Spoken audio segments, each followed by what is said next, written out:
अस्सलाम वालेकुम सर।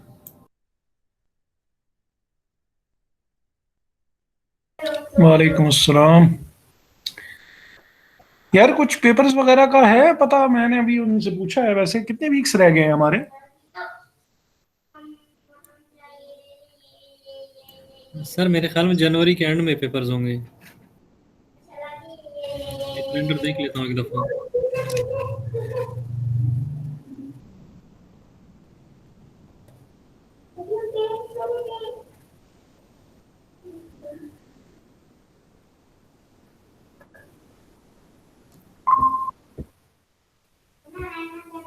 ताहिर को पता होगा। अस्सलाम वालेकुम सर। एकेडमिक कैलेंडर पे जो अपलोडेड है सर उसके according second week of Feb है जिसके अंदर फाइनल्स है। Second week of Feb? Sir second नहीं, थर्ड वीक में मेरे ख्याल से पेपर है। सर पेपर कब पूछ रहे हैं आप? हाँ, इसका मतलब है फिर तो बहुत टाइम रहता है। Yes sir. First week of the sir Feb. First नहीं है, सेकंड है। First week of?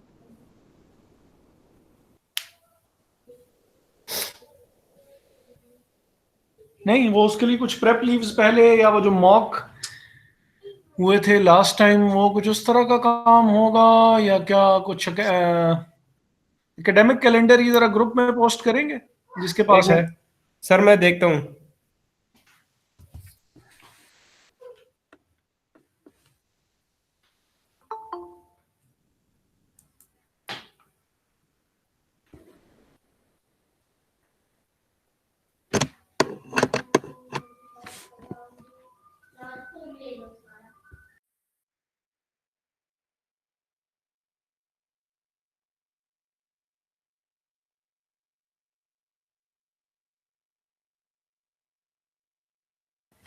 अस्सलाम सर। वालेकुम अस्सलाम।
सर ग्रुप में शेयर कर दिए मैंने। हाँ, वो मैं वही देख रहा हूँ। Thank you.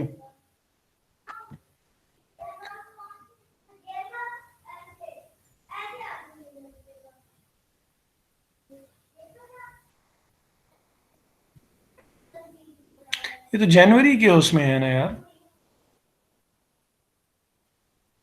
जी सर, जनवरी के थर्ड वीक तक चला गया है। लास्ट वीक हम्म, तक। जनवरी का थर्ड वीक मींस के अ,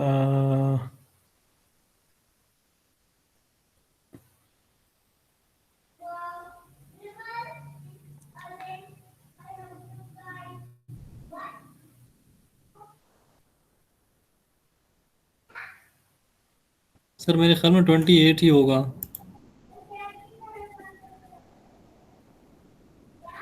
हमारे पास 4 वीक्स हुए ना।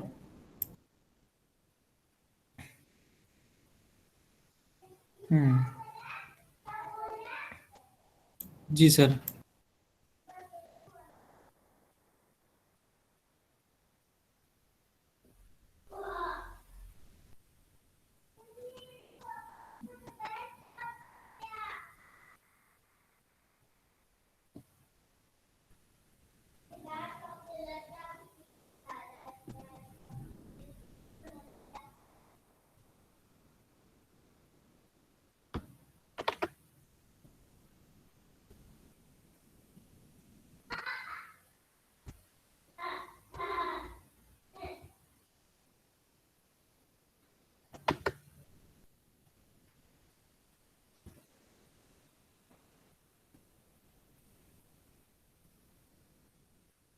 सर 5 वीक्स होंगे मेरे ख्याल में।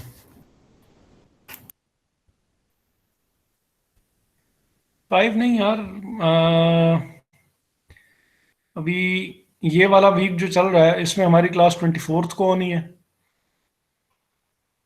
फिर 31st को है थर्सडे, फिर 7th को है, और फिर 14th को है। तो थर्ड वीक फिर स्टार्ट हो जाएगा 18th से, तो नहीं मिलने लगा टाइम। यानी 4 वीक्स ही हैं। अगर आज वाली क्लास को हम शामिल कर लें तो फिर तकरीबन हमारे पास 5 वीक्स जो हैं वो बन जाते हैं।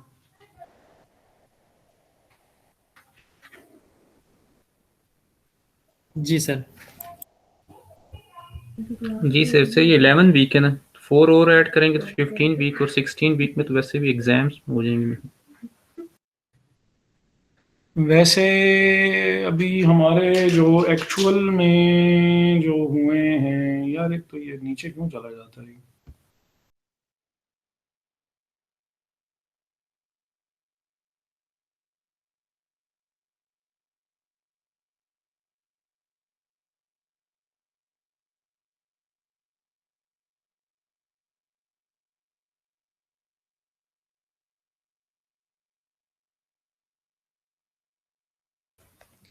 पोस्ट जो आपके हुए हैं वो आई गेस 10 हुए हैं वीक्स।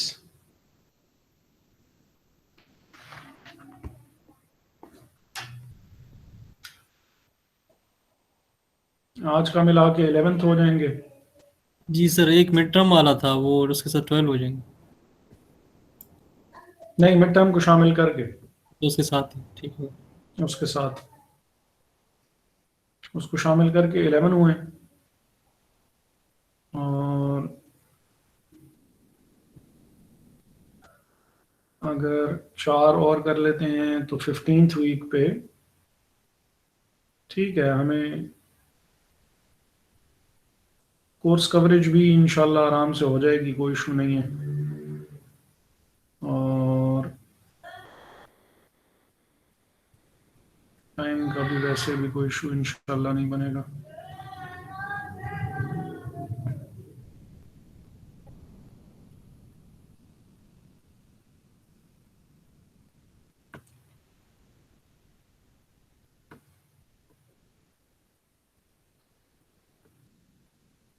कितने लोगों ने ज्वाइन कर लिया?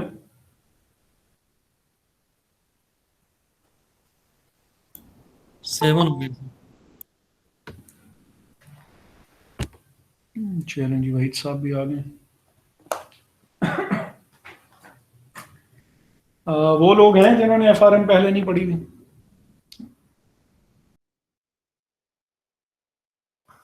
Yes sir.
बस 3-4 मिनट और फिर हम स्टार्ट करते हैं।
अच्छा जी, स्टार्ट करते हैं।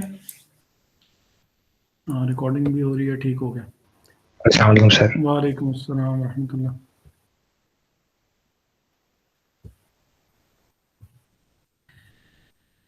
फॉरवर्ड्स के ऊपर हमने उस दिन बात की थी कि करेंसी फॉरवर्ड्स पे तो नहीं, खैर हमने वैसे फॉरवर्ड्स पे बात की थी कि वो क्या होते हैं। और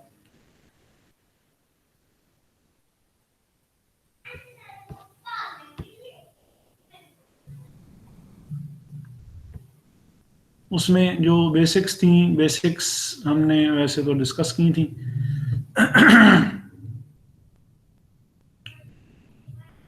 नंबर कहाँ गया?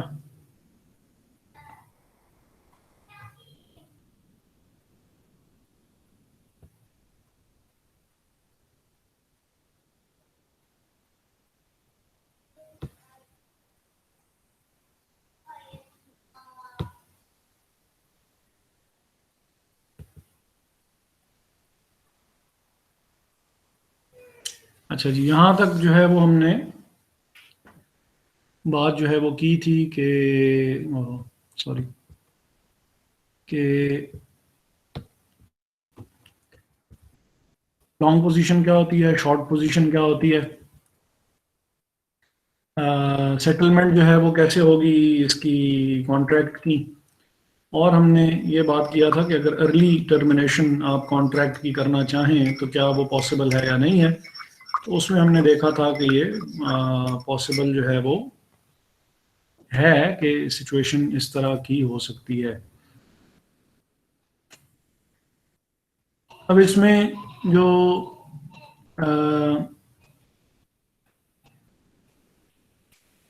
a dealer creates a derivative contract and will quote a price to take a long or short position. An end user is typically a corporation or an institution seeking to transfer an existing risk. कि जो भी dealer से मुराद ये है कि वो बंदा जो कि मार्केट में चीज परचेज करने के लिए या चीज सेल करने के लिए आया हुआ है, कॉन्ट्रैक्ट बनाएगा वो। और जो कंपनी है, कंपनी बेसिकली उस रिस्क को हेज करना चाह रही होगी, जो जिस रिस्क से उसको इनकाउंटर जो है वो उनका हुआ है। तो company basically is the acceptor of the contract, whether they have taken a long position or a short position, और वो with reference to the contract that is created by the dealer होगा, जो भी सिचुएशन होगी। अब equity इसमें forward contracts हमने last time भी बात किया था कि वो डिफरेंट उसके ऊपर हो सकते हैं। वो करेंसी का भी हो सकता है, वो स्टॉक के ऊपर भी हो सकता है, पोर्टफोलियो भी के ऊपर भी हो सकता है, और वो इंडेक्स का भी हो सकता है। यानी जो फॉरवर्ड कॉन्ट्रैक्ट है, फॉरवर्ड कॉन्ट्रैक्ट की शेप कुछ भी हो सकती है, या फॉरवर्ड कॉन्ट्रैक्ट किया किसी भी चीज के लिए जा सकता है। A forward contract to buy 10,000 shares of Acme Industries common stock in 90 days for 1,28,000, जिसमें आपने उनकी प्राइस जो है वो 12.80 पर शेयर जो है वो लगाई हुई है। अब वो जो इंडेक्स का जो है कॉन्ट्रैक्ट है, क्योंकि ये भी इक्विटी के अंडर ही आएगा। अगर इंडेक्स जो है वो बेसिकली शेयर्स का है, तो तब अगर बाहर तो जैसे बॉन्ड्स का भी इंडेक्स होता है, तो बॉन्ड्स का अगर कोई इंडेक्स होगा तो वो फिर इसके अंडर नहीं आएगा, वो फिर हम अलहदा वो देखेंगे सिचुएशन। लेकिन अगर जैसे हमारा PSX है, पाकिस्तान स्टॉक एक्सचेंज का इंडेक्स है, तो इंडेक्स के ऊपर कोई कॉन्ट्रैक्ट आपने किया हुआ है, forward contract, and index contract payoff is the notional amount times, यानी नोशनल अमाउंट जो प्रिंसिपल अमाउंट है, multiplied by the percentage difference between forward index and the actual index value at settlement. Notional amount को multiply करेंगे, जो भी value होगी, percentage difference है, तो परसेंटेज आप निकालेंगे जो कि फॉरवर्ड इंडेक्स का है और एक्चुअल इंडेक्स का है सेटलमेंट के ऊपर, और फिर देखेंगे कि वैल्यू जो है वो आपकी क्या बन रही है। तो और उतनी अमाउंट जो है वो पे ऑफ कर देंगे, जो भी जिस पार्टी को प्रॉफिट हो रहा होगा उसको लॉस होने वाली पार्टी जो है वो अमाउंट पे कर देगी।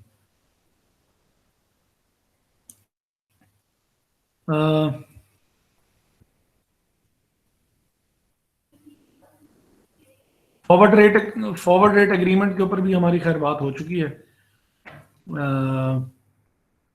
इसको हमने ज़रा थोड़ा सा बाद में जब हम वो डिस्कस कर रहे होंगे,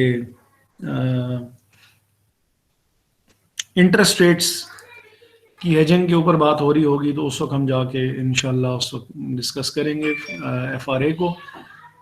और ये एफआरए की जो सेटलमेंट हो रही है और इसके लिए जो वो फार्मूला यूज़ कर रहे हैं, तो ये फार्मूला भी हम जब पहुंचेंगे एफआरए के ऊपर, तो फिर उस वक्त ये पे ऑफ जो है ये कैसे हो रहा है और क्यों हो रहा है, उन लोगों के लिए जिन लोगों ने ये चीज़ जो है वो पहले नहीं पढ़ी हुई है। करेंसी फॉरवर्ड जिसके ऊपर अभी हम बात करने लगे हैं, currency forward contracts are commitments to buy or sell a certain amount of a foreign currency for a fixed amount of another currency in the future. As with other forwards, cash settlement is the amount necessary to compensate the party who would be disadvantaged by the actual change in market rates as of the settlement date. जो currency markets हैं fluctuate करती रहती हैं, और जिसकी भी वो है बाइंग और सेलिंग है या उसकी पेमेंट उसने करनी है, तो उसके लिए ये सिचुएशन जो है वो काफ़ी प्रॉब्लम्स जो है वो क्रिएट कर सकती है। ऑल्दो के ज़्यादातर जो कंपनीज हैं वो इन चीज़ों में नहीं पड़ती हैं, यानी मेजॉरिटी ऑफ द कंपनीज जो ऐसी है जिसका बाइंग और सेलिंग कोई वो हो रही है, बाइंग और सेलिंग उसकी इंपोर्ट एक्सपोर्ट का काम है, या कोई प्रोडक्ट ऐसे रॉ मटेरियल है जो कि इसको इंपोर्ट करवाना पड़ रहा है, तो इन दैट केस वो इसको इन्वॉल्व कर सकता है अगर वो करना चाहे तो। और बाइंग एंड सेलिंग में क्योंकि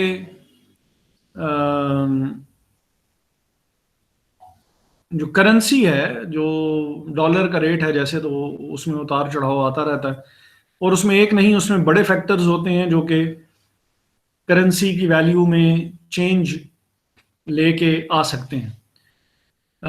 कौन कौन से फैक्टर्स हैं वैसे आप लोगों के जहन में जो कि करेंसी की वैल्यू को चेंज कर सकते हैं? वैसे तो काफ़ी ज़्यादा है, लेकिन कोई नेम अ फ्यू जो कि आपके जहन में हो।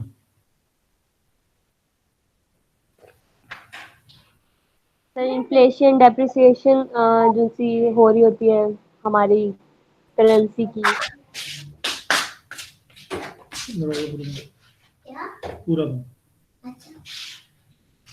सर और इफेक्ट कर सकता है।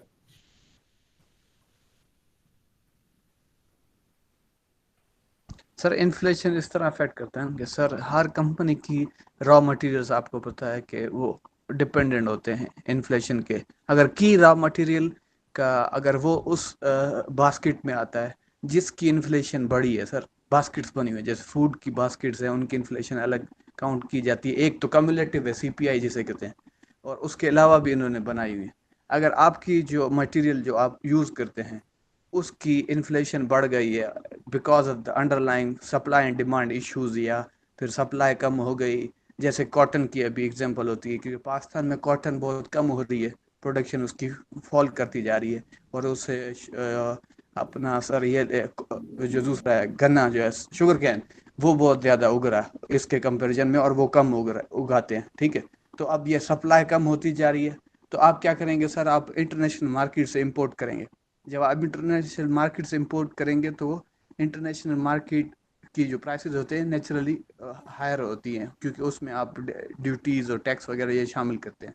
ये तो वो जिस तरह पाकिस्तानी सप्लाई गिरती जाएगी और हर ईयर की जो प्रोजेक्शंस होती हैं और रिजल्ट जो आते हैं, अगर वो नीचे गिरते जाएंगे तो आपको अपने जो बजटिंग है वो उसके अंदर ये शो करना पड़ेगा। ठीक है सर। तो this is how inflation affects, जैसे one of the raw material ये है। फिर सर इंटरनेशनल मार्केट से आपको फिर एक्सचेंज रेट जब चेंज होता है उसका भी इन्फ्लेशन इफेक्ट पड़ता है।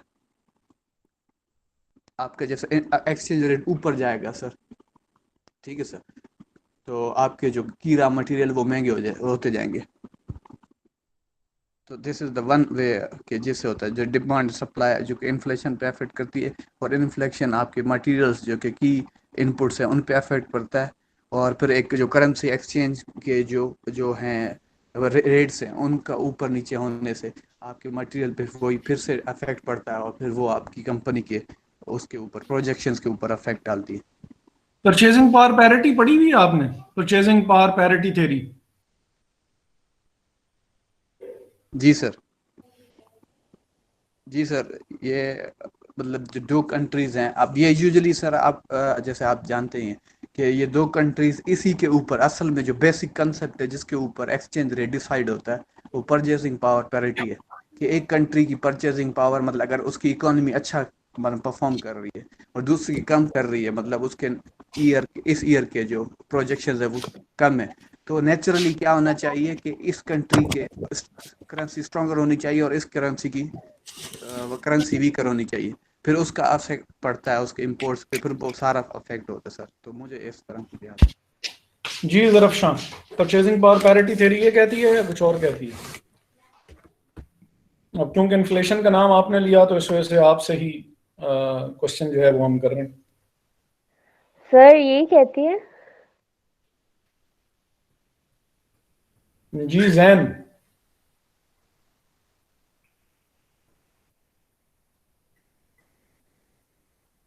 सर एक्सचेंज रेट जो होता है बिटवीन द कंट्रीज वो डिटरमिन करता है इसको। कैसे?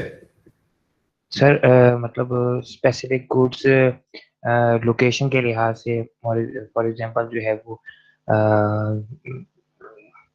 कंट्रीज जो प्रोड्यूस कर रही हैं तो उस की प्राइस के लिहाज से ये मतलब सेट होता है। Purchasing power parity theory attempts to explain changes in an exchange rate due to relative rate of price inflation in each country. अब ये या मैं सही समझ नहीं पाया जो आपने बात की है, या बात जरा थोड़ी सी कि the theory is based on the assumption that exchange rate will adjust to enable the same amount of goods to be purchased in a country with a given amount of money. अब मसलन हम अगर इसको फिलहाल के लिए अगर हम रहने दें, ये जो नीचे एग्जांपल दी हुई है, सपोज के पाकिस्तान में जो प्राइस ऑफ व्हीट है पर केजी, सपोज के price of wheat in Pakistan suppose 100 और price of wheat in UK suppose वो 50 है। परचेजिंग पावर पैरिटी ये कहती है कि जो पाकिस्तानी करेंसी है, अब ये जानबूझ के मैंने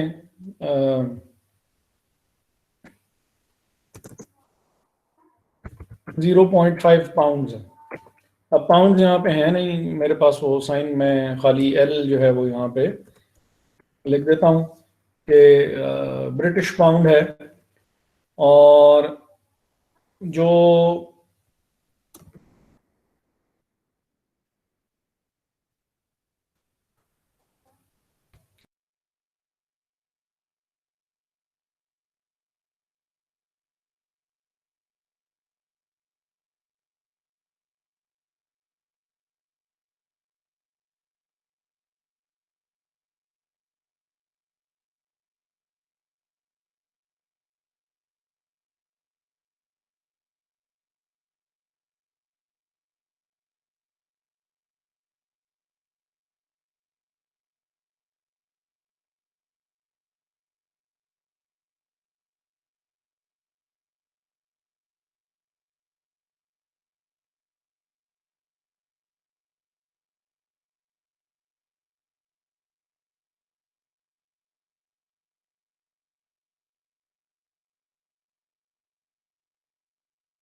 अच्छा, तो हम बात कर रहे थे कि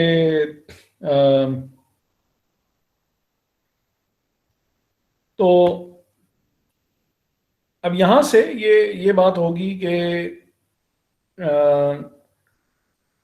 वीट जो है वो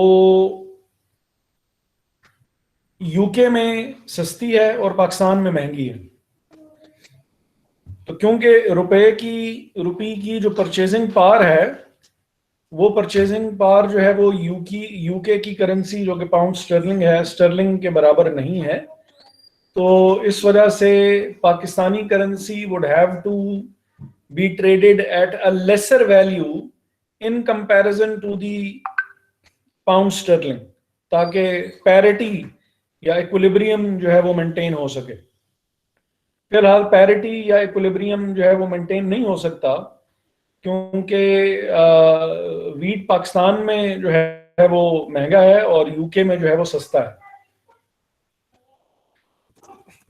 सपोज यहाँ पे पाकिस्तानी 50 रुपए की जो यूके में वीट मिल जाती है, जबकि पाकिस्तान में जो है वो 100 की मिल रही है।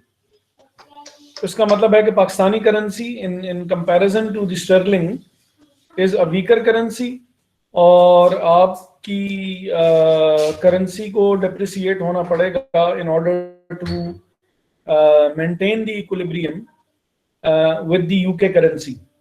और ये प्राइस इन्फ्लेशन की वजह से जैसे जैसे पाकिस्तान में इन्फ्लेशन ज्यादा होगी, प्राइस जैसे जैसे बढ़ेगी और वीट जैसे जैसे महंगी होगी, वैसे वैसे in order to match, suppose ये 150 हो जाती है, अब ये 3 गुना हो गई है वीट की price in comparison to the UK, inflation की वजह से, महंगाई की वजह से।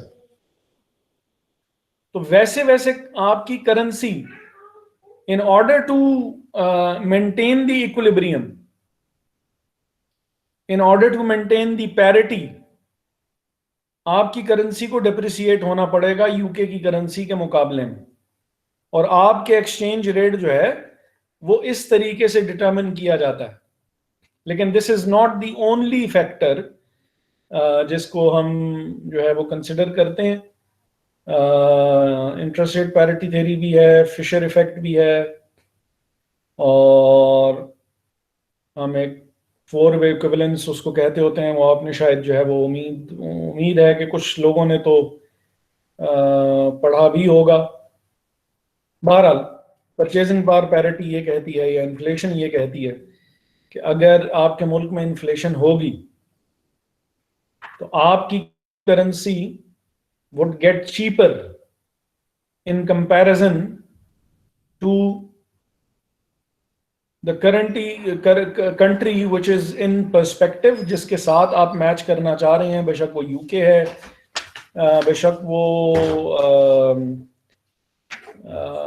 वो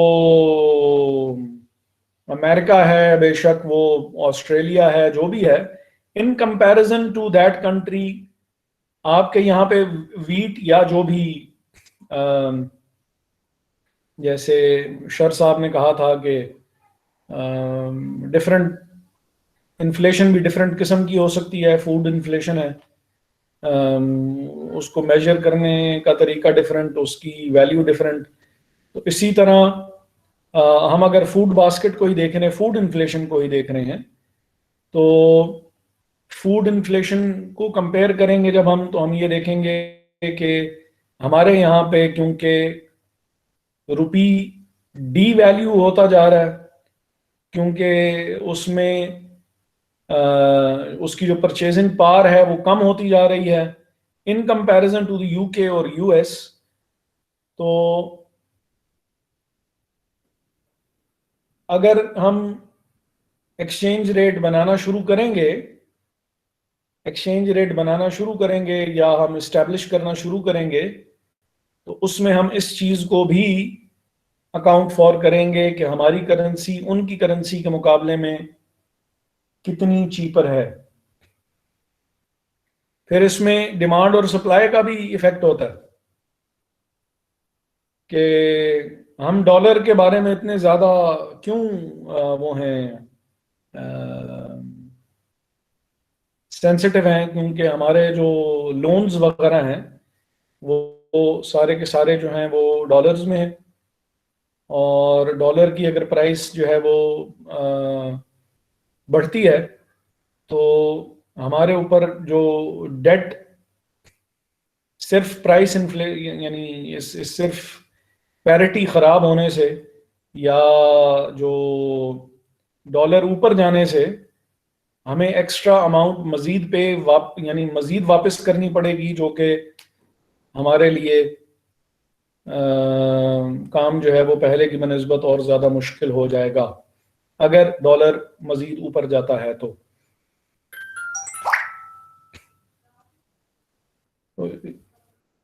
होपफुली। सर साहब यही बात कर रहे थे या डिफरेंट बात कर रहे थे आप? जी सर यही थी। यही थी।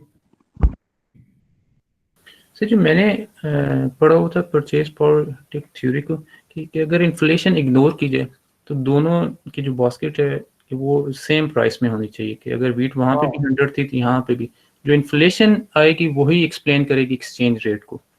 अब देखें ये एक ना डिफरेंट लैंग्वेज, डिफरेंट तरीका, डिफरेंट एंगल एक ही बात को देखने का। ठीक है सर। अब सेम ये जो बात हम कर रहे हैं इसको अगर डिफरेंट एंगल से अगर इन्फ्लेशन बीच में से निकाल दी जाए तो फिर तो गंदम मेरे और उसके मुल्क में सेम प्राइस पे होनी चाहिए और हमारी करेंसीज एक वैल्यू पे होनी चाहिए। जी सर, इस थ्योरी के जो है ना जो और अगर इन्फ्लेशन थी मेरे मुल्क में ज्यादा थी तो इसका मतलब है कि मेरे मुल्क में फिर गंदम महंगी मिल रही होगी, तो फिर मेरी करेंसी बराबर तो नहीं होनी चाहिए। बात समझ में आई कि नहीं आई? यस सर, और लोकल आउटपुट्स जो होंगे वो भी डिफरेंट हो जाएंगे। जैसे यूके जो आउटपुट करता है वो इकोनॉमिक प्रोडक्ट, उसके इंडस्ट्रियल प्रोडक्ट है, तो उनकी वहाँ पे जो वो होगी इन्फ्लेशन कम होगी। हमारे यहाँ पे मतलब एग्रीकल्चर प्रोडक्ट्स हैं, तो हमारे यहाँ पे एग्रीकल्चर जो प्रोडक्ट्स होंगे वो सस्ते होंगे इनके कंपैरिजन में यूके के। चाहे इकोनॉमिक आउटपुट हम बराबर ही क्यों ना कर दें, कि अगर हमारे दोनों इकोनॉमी जीडीपी इक्वल भी हो जाए तब भी मतलब कि डिफरेंट होगी इन्फ्लेशन। हमारे पास फूड की इन्फ्लेशन कम होगी, इंडस्ट्रियल क्योंकि हम इंपोर्ट करते हैं वो ज़्यादा होगी, उनके पास इंडस्ट्रियल प्रोडक्ट्स की कम होगी और कंज्यूमर गुड्स की और फूड की ज़्यादा होगी क्योंकि वो इंपोर्ट करते हैं, तो फिर भी डिफरेंस रहेगा। ठीक, इसीलिए मैं जो अभी थोड़ी देर पहले मैंने कहा कि ये एक फैक्टर नहीं है जो कि इफेक्ट कर रहा होता है एक्सचेंज रेट्स को। और सर ये सर्कुलर है, नाम क्या, जैसे कि हाँ जी, हाँ जी, ये जो एक तो सप्लाई एंड डिमांड है, जो यहाँ पे जो प्रोडक्ट एग्रीकल्चर आउटपुट है वो अफेक्ट करता है इन्फ्लेशन पे, फिर इन्फ्लेशन अफेक्ट करता है फिर से एग्रीकल्चर आपके वो और जो फिर वो इंटरेस्ट रेट्स को इफेक्ट करता है और फिर इंटरेस्ट रेट्स इन्फ्लेशन को फिर इफेक्ट करते हैं और ये पूरा साइकिल जो है ये चलता रहता है। जी, ये मतलब सर्कुलर है सर, एक दूसरे में फीड करते हैं। बिल्कुल सर, ये जो है वो कंट्री में जो है मतलब इंस्टेबिलिटी और पॉलिटिकल, तो उसकी वजह से भी एक्सचेंज में मतलब आता है, फर्क आता है। देखें ये जो फील्ड है ना जो इंटरनेशनल फाइनेंस की है, अब मैं बेसिकली क्यों चाह ये रहा था कि या करेंसी डेरिवेटिव्स में मैं इसलिए घुसा हूँ, आमतौर पे लोग घुसते नहीं होते करेंसी डेरिवेटिव्स में, क्योंकि इसमें ना फैक्टर्स इतने ज़्यादा हैं कि उन सब को समझना और उसके ऊपर फिर एक पूरी राय कायम करना ज़रा थोड़ा सा काम मुश्किल हो जाता है। लेकिन क्योंकि आप लोग पहले एफआरएम पढ़ चुके हैं काफ़ी लोग, तो उनके लिए भी मैंने कहा कि यार ज़रा थोड़ा सा एक थोड़ा सा डिफरेंट एंगल बीच में डाला जाए कि उनको भी थोड़ा फ़ायदा हो जाए। डेरिवेटिव्स अप्लाई इसके ऊपर भी वैसे ही होते हैं जैसे वो नॉर्मली होते हैं, तो जिन लोगों ने डेरिवेटिव्स वगैरह नहीं पढ़े हुए हैं, एफआरएम नहीं पढ़ी हुई है, तो उनका भी बेसिक्स थोड़ी बहुत ज़रा इसमें कवर हो जाएंगी, एक तीर से दो शिकार हो जाएंगे। ऑल्दो कि जो बेसिक एफआरएम है या डेरिवेटिव्स हैं वो उस जब आप प्रॉपर सब्जेक्ट के तौर पे पढ़ेंगे, it's much more than what we are discussing right here. उसमें फिर काफ़ी चीज़ें हैं, जैसे हम कमोडिटी की उसकी एफआरएम की बात नहीं कर रहे, हमने इक्विटी इंडेक्स की हम बात नहीं कर रहे, we are just talking about the currency derivatives. लेकिन मैं चाह रहा था कि क्योंकि बेसिक रूल्स एंड कॉन्सेप्ट्स वही रहने हैं, और तो कुछ चीज वो भी कवर हो जाएगी उन लोगों की जो उन्होंने बाद में जाके पढ़ लेनी है, और जिन लोगों ने पढ़ी हुई है तो उनके लिए जरा एक नया एंगल थोड़ा सा हो जाएगा, क्योंकि फैक्टर्स बहुत हैं, पॉलिटिकल फैक्टर भी है बिल्कुल, एक one of the key factors ये भी है कि जो भी आपकी जो पॉलिटिकल रिजीम होगी जो कि मुल्क में है, तो वो उस चीज उनकी पॉलिसीज क्या हैं, policies would also drive these things.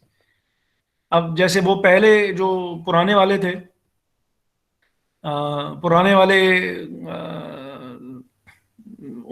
उनका ये जानना और मानना था कि यार डॉलर पे कंट्रोल टाइट होना चाहिए, forget about what the parity says, कि यार हमारी उसके मुकाबले में डिप्रिसिएट होनी चाहिए। और अब ये बातें पता नहीं आपने अभी करंट गवर्नमेंट के उसमें ये जब ये शुरू में आए, I don't want to sound political, लेकिन क्योंकि वो एक एंगल आपका एक आ गया है, तो या आपने उसका खुद जिक्र कर दिया है, तो हम देख लेते हैं कि भाई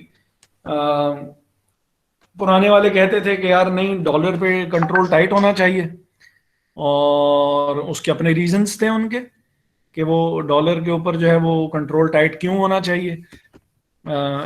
एक चीज हमने अभी वो देख ली, क्योंकि डॉलर लिंक्ड है रीपेमेंट्स के साथ, तो रीपेमेंट्स जो है वो आपकी पहले से ज्यादा थोड़ी सी और खराब हो जाएंगी, क्रेडिट रेटिंग आपकी मुतासर हो सकती है, वगैरह वगैरह। उसकी वजह से इन्फ्लेशन होगी अगर आप उसको बढ़ाते हैं। ये जो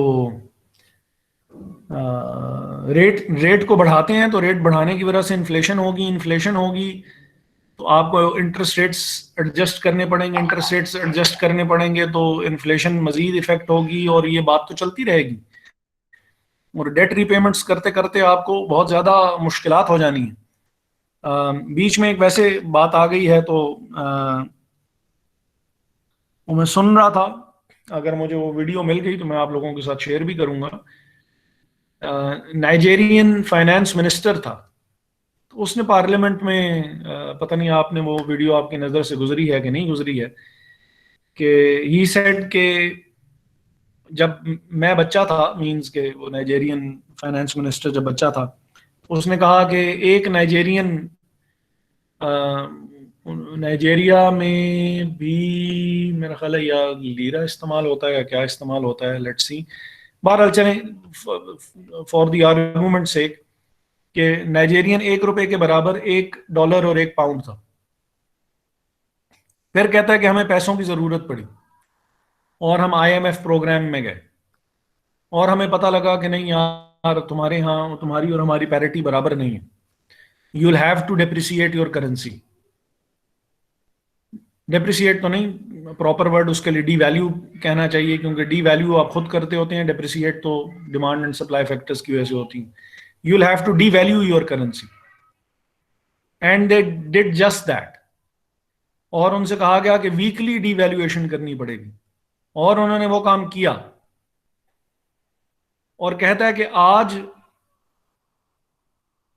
$1 के बदले में 575 नाइजेरियन रुपए आते हैं। किसी जमाने में 1 के मुकाबले में 1 हुआ करता था, डी वैल्यू करते करते 575 पे हम पहुंच गए। अभी भी वो कह रहे हैं कि पैरिटी तुम्हारी बराबर नहीं आती है, क्योंकि ये ऐसा सर्कल है कि, तो बहरहाल जो करंट रिजीम है, बिकॉज आपका जो फाइनेंस मिनिस्टर हैं वो भी फाइनेंस एडवाइजर जो हैं वो भी IMF से आए हुए हैं, और जो स्टेट बैंक के वो भी उनका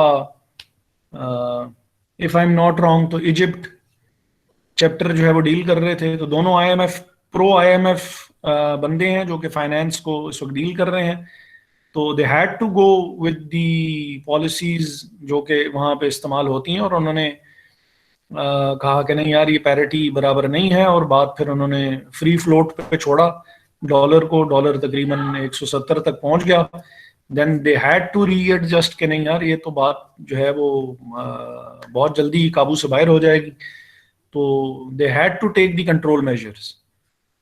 तो फैक्टर्स इतने हैं कि जो आपकी इनकम्बेंट जो रिजीम है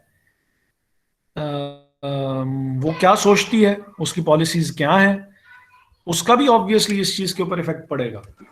जो डिस्काउंट रेट या पॉलिसी रेट था, आप उसको 5.25 से 13% पे ले गए। अब वो किस वजह से लेके गए और क्या हुआ, और दैट्स अ सेपरेट स्टोरी।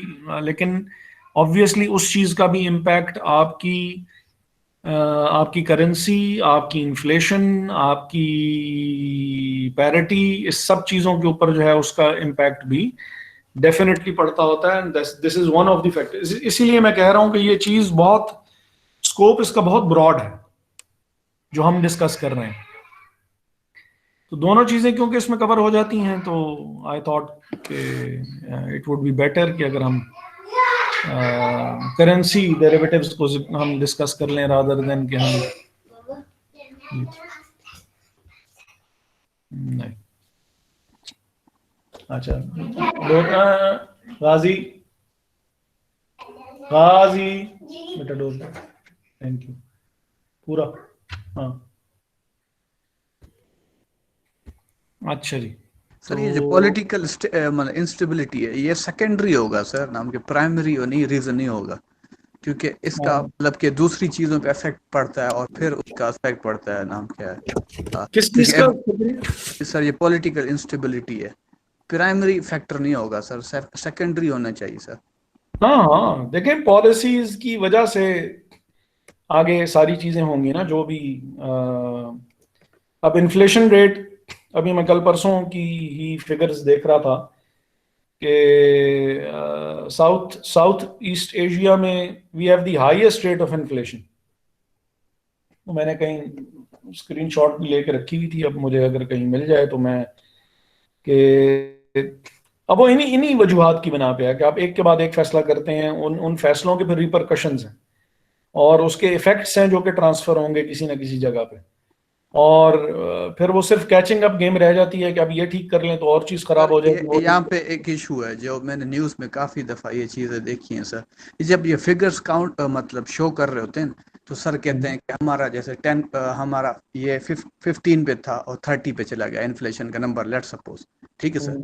अब वो जो चेंज दिखा रहे हैं ना, अब 15 का जो चेंज है, 15 से अगर वो 20 पे चला जाए तो 5% का चेंज होता है, ठीक है। वो परसेंट फिगर्स यूज नहीं करते। अब जैसे अगर साउथ एशिया की अगर इकोनॉमिक फिगर्स इन टाइम्स में देखें, कोविड के टाइम्स में, तो चेंजेस सबकी आई हैं, क्योंकि उनकी पहले से इन्फ्लेशन कम थी, जैसे इंडिया की 5% थी, 3% थी, उनका जो चेंज आया वो परसेंटेज के हिसाब से सिमिलर चेंज है, ठीक है, तकरीबन। लेकिन क्योंकि हमारी फिगर पहले से बड़ी थी, जैसे हम 11-12% पे बैठे होते, ठीक है, तो हमारा 15 पे चला गया सर, उनका 5 से 7 पे चला गया, ठीक है, तो अब 5 से 8 पे चला गया। अब उनका भी चेंज उतना ही है परसेंटेज के हिसाब से, लेकिन क्योंकि ये देखते हैं सिर्फ एब्सोल्यूट नंबर्स में, तो वो एब्सोल्यूट नंबर्स में नंबर्स जो जिसका ज्यादा बड़ा होगा वो उतना शो करता है, नाम के वो चेंज इतना शो करता है कि ओह ये इतना बड़ा नंबर हो गया। ये नहीं देखते कि अगर चेंज देखा जाए तो दोनों इक्वल है। अब अगर ये काउंटर करूं इसी चीज को जी, तो आप ही की उसमें अभी बताई हुई फिगर्स में कि वो 5 से 7 पे चला गया, जबकि हम 11 पे पहले से ही थे। जी सर। तो जिस तरीके से मर्जी घूम के आ जाएं, we were the leaders in inflation, और उसकी जो सबसे बड़ी वजह है वो पॉलिसी रेट का 13% पे होना है। सर ये जो है सर, यहाँ पे इकोनॉमिक है, ये मॉनेटरी पॉलिसी का लीवर है सर, यूज करते हैं, ये तो सबसे ज्यादा इंपॉर्टेंट है सर। आप दो चीजें होती हैं आपके पास, एक तो आपको पता है गुड्स होते हैं, दूसरा उसके कंपैरिजन में पैसे होते हैं। एक इकोनॉमी को अगर दो चीजों में डिवाइड किया जाए तो बेसिक सबसे चीजें यही होती हैं, एक मनी होता है और एक आपके गुड्स की प्रोडक्शन होती है जिसमें सर्विसेज और प्रोडक्ट्स आते हैं। अब इशू क्या होता है, अगर आपका जो मनी का जो वो होता है हिस्सा, उसके अंदर एक सर बड़ा डेट होता है, डेट और लोन्स होते हैं, ठीक है, जिसको यूज करके लोग नाम की एक्टिविटी जनरेट कर रहे होते हैं, इंपोर्ट्स और ये और प्रोडक्शन और ये सारा। अब ये जो हम इसका ये 13% पे ले जाते हैं, तो कोशिश करते हैं कि ये डेट का जो वो है जो पैकेज है मनी के अंदर या जो पार्ट है उसको शॉर्ट किया जाए, उसको रोक दिया जाए उस वक्त के लिए, क्योंकि आपकी नेचुरली इनकम तो नहीं बढ़ रही, क्योंकि प्रोडक्ट्स एंड सर्विसेज आपके वैसे ही है, प्रोडक्शन आउटपुट आपकी इंक्रीज नहीं हो रही। ठीक है, जब प्रोडक्शन आउटपुट एक कंट्री की इंक्रीज नहीं हो रही, इकोनॉमिक आउटपुट, तो उसकी मनी जो इनकम उससे बनती है, जो मनी की उसी से आ रही है इनकम, डिपेंडेंट है प्रोडक्शन आउटपुट पे, वो तो सिमिलर रहेगी, वो भी चेंज नहीं होगी। तो आपका क्या चीज चेंज होता है, मेजोरिटी ऑफ द इकोनॉमीज में आपका डेट का जो पार्ट है वो इंक्रीज हो रहा होता है, कि बैंक्स लोन्स दे रही होती हैं, ये जो लोन्स चल रहे होते हैं, अब डेट का वो पार्ट बढ़ता जा रहा है। इससे क्या होता है कि सर आपकी इन्फ्लेशन बढ़ रही है।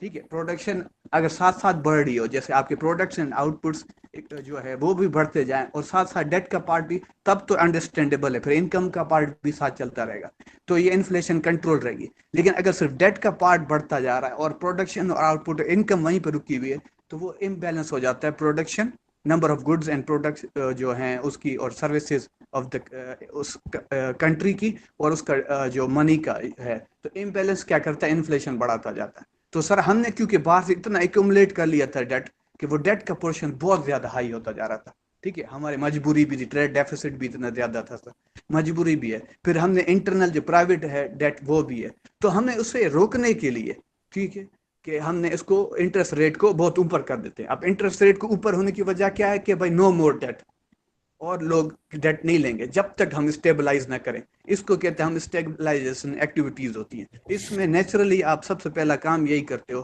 कि अगर इन्फ्लेशन बढ़ रही है तो यू हिट विद डेट का ये जो ऊपर इंटरेस्ट रेट बढ़ा दे, ताकि जो वो डेट का पार्ट है मनी के अंदर वो बिल्कुल कर्टेल कर दिया जाए फॉर 2 to 3 years, ताकि प्रोडक्शन और सर्विसेज थोड़ी आपकी। जी सर। अब हुआ टर्म है, आपने मोस्ट प्रोबेबली शायद आपने सुनी भी हो, हॉट मनी सुना हुआ क्या है? जी सर। हॉट मनी की टर्म किसी ने सुनी हुई है क्या है?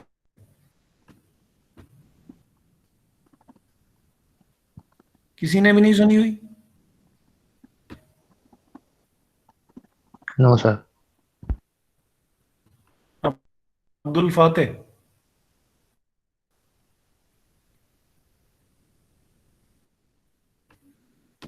अच्छा,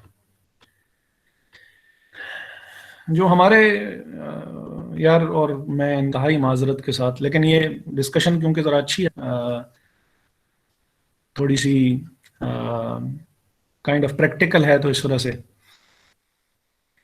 जो हमारे mister governor of state bank,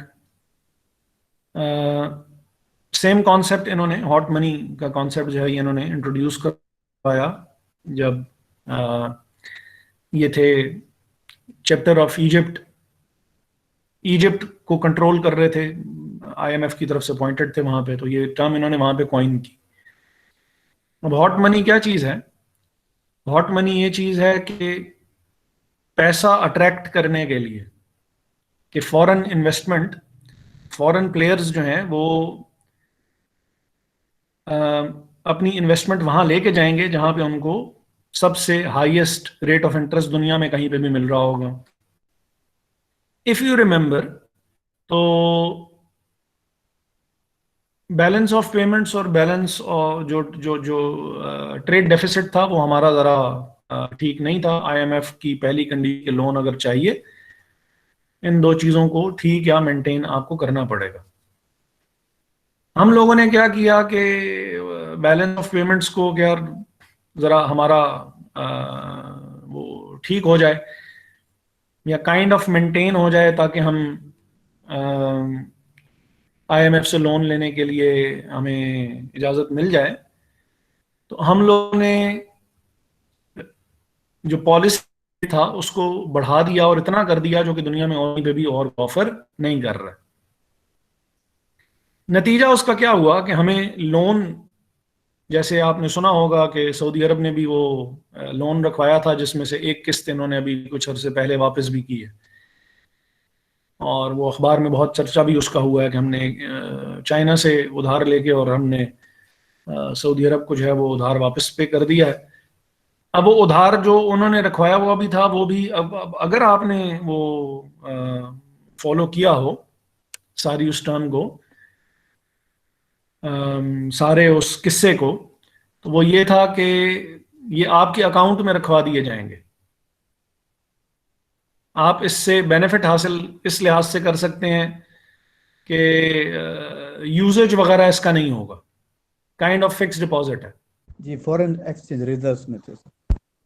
अब आप अट्रैक्ट कर लिया, हाँ, ट्रेड डेफिसिट को बेहतर करते करते आपने बाकी 10 चीजें और खराब कर दी। मसलन खराब कैसे की? ये जो आप बता रहे हैं ये बिल्कुल बेसिक एक वो इकोनॉमिक पर्सपेक्टिव है, बिल्कुल बेसिक किस्म का इकोनॉमिक पर्सपेक्टिव है। ये quantity of money in circulation को कंट्रोल करने के लिए एक हमारे पास क्वालिटेटिव मेजर है, इनका क्वांटिटेटिव मेजर है स्टेट बैंक ऑफ पाकिस्तान का, कि वो पॉलिसी रेट ऊपर बढ़ा देता है ताकि कर्जा महंगा हो जाए और लोग उसको नॉन प्रोडक्टिव चीजों के लिए हासिल ना कर सकें, जिसकी वजह से वो फिर इन्फ्लेशन को कंट्रोल करते हैं। लेकिन यहाँ पे जो चीज हो रही है वो बेसिकली हॉट मनी है, कि इंटरनेशनल इन्वेस्टर्स को अट्रैक्ट करने के लिए कि हमारा ये जो बैलेंस ऑफ पेमेंट्स है और ट्रेड डेफिसिट जो है, जो इनको हम करंट अकाउंट डेफिसिट है और ट्रेड डेफिसिट जो है, इसको हम जरा अपना मेंटेन कर सकें ताकि हमें कर्जा IMF से जो है वो उनकी कंडीशंस हैं हम वो पूरी कर सकें और हम कर्जा ले सकें। अब आप लोन ले रहे हैं और लोन पे आप इतना रेट ऑफ इंटरेस्ट पे कर रहे हैं जो दुनिया में कोई भी पे नहीं कर रहा। ये पहला नुकसान है, क्योंकि अगर आपने लोन लिया है तो आपने लोन वापस भी करना है। तो अगर आपके हमसाया मुल्क ही अगर 7% पे लोन ले रहे हैं तो आप 13% पे लोन ले रहे हैं। पैसे तो आ जाएंगे लेकिन पैसे वापस भी करने हैं, पहला नुकसान। दूसरा नुकसान जो कि हुआ भी, नजर भी आया, इंडस्ट्री आपकी चलती है उधार के ऊपर। टेक्सटाइल है, लार्ज स्केल मैन्युफैक्चरिंग अगर आप सुनते रहते हो, अब ये चलती है उधार के ऊपर। उधार लेंगे, इन्वेस्ट करेंगे, पैसा बनाएंगे, उधार वापस करेंगे। अब एक बंदे की जिसकी कॉस्ट, जिसको 5% पे 7% पे 5-7 पे मिलता नहीं है, मैं वैसे एक जिसको 5 या 7 पे मिल रहा है, या सपोज 15 पे मिल रहा है, 15% पे उसको उधार मिल रहा है। अगर पॉलिसी रेट 5% हो, तो अगर पॉलिसी रेट आपने डबल कर दिया, 2 गुना से भी ज्यादा कर दिया, उसको पहले ही 15% पे उधार मिल रहा है। अब जब बात जाएगी 28-29% पे या 25% पे, उसके लिए उधार लेना मुश्किल हो जाएगा, उसके लिए भी मुश्किल हो जाएगा। और ड्यूरिंग दैट पीरियड आप उठा के देख लें figures, large scale manufacturing negative growth में रही टिल द टाइम अल्लाह की तरफ से कोविड आ गया। और ये कोविड, बिलीव यू मी, कि ये कोविड आपके लिए रहमत बन के आया है। अब ये बात बड़ी अजीब सी लगेगी, लेकिन इस लिहाज से रहमत बन के आया कि इंडस्ट्री वालों ने रोला डाला, इनको पॉलिसी रेट दोबारा रिवाइज करके नीचे लेके जाना पड़ा। प्रेशर बहुत ज्यादा आया कि यार प्रोडक्शन हो नहीं रही, कंजम्पशन हो नहीं रही है, पहले ही मरे जा रहे हैं हम, रेट 13% से अब कम क्यों नहीं कर रहे हैं। वो हुआ यही कि जैसे ही इन्होंने ये चौथा नुकसान उस चीज का, आपने सिर्फ रेट मेंटेन करने के लिए, सिर्फ पैसा अट्रैक्ट करने के लिए आपने पूरी की पूरी इंडस्ट्री का बेड़ा गर्क कर दिया। और वो बेड़ा गर्क 2-4 दिन नहीं किया, 2-4 हफ्ते नहीं किया, 8 महीने नहीं किया, 13-14 महीने आपने अपनी इंडस्ट्री का बेड़ा गर्क किए रखा। अब एक दिन में अगर कोई पूरी ओवरऑल प्रोडक्शन 1 अरब रुपए की हो जाती है, तो इतने दिनों को मल्टीप्लाई करके देख लें कि आप अपना नुकसान कितना कर गए। चौथा बड़ा नुकसान। और ये सारी वो बातें हैं कि जो अगर मैं कर रहा हूं कि यार मैं खाली खुली बातें कर रहा हूं, ये सारी आप डॉक्यूमेंटेड हैं, हुई हैं इनके साथ। चौथा बड़ा नुकसान, जैसे ही पॉलिसी रेट रिवाइज किया इन्होंने, नीचे लेके आए, इंटरनेशनल इन्वेस्टर दोबारा भाग गया। तो वो जो शॉर्ट टर्म गेन के लिए आपने इतने मल्टी फेसेटेड लॉन्ग टर्म नुकसानात किए अपने, वो संभालना अगले 2-3 साल उस चीज। तो वो बेसिक लेवल पे तो वो बात बिल्कुल ठीक है कि ये हॉट मनी पड़िएगा कि ये क्या चीज है और कॉन्सेप्ट इसका क्या है और सिचुएशन क्या हुई और जी सर, पाकिस्तान ने ये ये जो आई हैव अ बिट कारनामा। Of clue of this hot money. जी, थोड़ा बहुत हाँ, स्टेबलाइजेशन आईएमएफ ये जो सजेस्ट करता है। हाँ, तो वो उन्होंने तो उनके तो नोट लगे हुए हैं, उन्होंने तो सजेस्ट करना ही करना है। वो तो कहेंगे भाई उनके लिए तो पैरिटी कभी भी बराबर नहीं होनी है। उनके लिए तो उनकी भी रोटियां लगी हुई हैं और इंशाल्लाह उनके बच्चों की रोटियां भी लगी हुई हैं। और सूडान का केस है कि उन्होंने $20 बिलियन लिया, $24 बिलियन कर्जा वापस कर दिया और फिर भी तकरीबन इतना ही कर्जा उनके ऊपर फिर भी बाकी था। तो ये जो डेट का वो है ना, जो जो सर्कल है, ये कभी भी खत्म नहीं होने वाला है। और वो तो कभी भी नहीं चाहेंगे कि आप उससे बाहर निकलें। उनके तो पैसे ही इस चीज से चल रहे हैं, डिपेंडेंट आप उनके ऊपर अलहदा रहेंगे। तो इसके लिए जो स्ट्रेटजी है ना, वो आउट ऑफ द बॉक्स सोचने वाली है। तो बात जरा थोड़ी सी आगे पीछे निकल गई। बस आखिरी वो कि जब वो पैसा बाहर निकला सारा, तो ये जो करंट अकाउंट डेफिसिट और जो ट्रेड डेफिसिट था वो अपनी जगह पे फिर वापस आ गया। और उस को मेंटेन करने के लिए आपने जो कुछ हाथ पांव मारे थे, सिचुएशन पहले से ज्यादा और खराब होके जरूर सामने आई। चीजें ठीक जो है वो नहीं हुई। फ्री फ्लोट के ऊपर भी जो आपने छोड़ा था, उस डिसीजन से भी आपको वापस रिवर्ट करना पड़ा उसको भी, क्योंकि विद इन वीक्स जहां से जहां सिचुएशन पहुंच गई, उधर से चीज़ों को रिवर्स करना, उसके लिए भी टाइम काफ़ी लगेगा। खैर,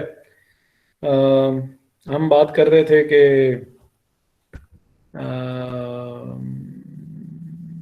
जो मेथड्स हैं उसको, जो फॉरेन करेंसी रिस्क है उसको, जो लीडिंग एंड लैगिंग है, methods of hedging exposures to foreign exchange risk। Leading और लैगिंग में क्या है कि leading means making a payment early before the end of the credit period allowed. Lagging means making a payment as late as possible, possibly by taking longer credit than allowed। Or leading and lagging might be used by a company when it believes that the exchange rate between two currencies will change significantly up or down during a credit period। यार बीच में अब वैसे एक मैं ताहिर, ये यार तुम लोगों को बोर तो नहीं कर रहे हैं? कुछ समझ आ भी रही है कि नहीं आ रही है? सर जी थोड़ी बहुत समझ आ रही है। अच्छा, आपके साथ साथ और कौन कौन है? और मेरे क्लास फेलो थे, वो एक इरफान है और एक दूसरा वो है सहरिश। आफ्ताब साहब ने पढ़ी हुई है पहले? जी सर। अच्छा, और समरा फरीद?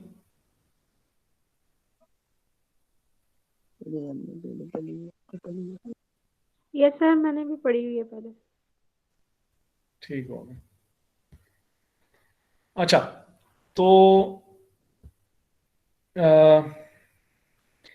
लीडिंग और लैगिंग यूज तब किया जाएगा जब आप बिलीव करते हैं कि प्राइस फ्लक्चुएशंस जो होंगी बहुत सिग्निफिकेंट होंगी, उतार चढ़ाव काफी ज्यादा होना है जो भी होना है।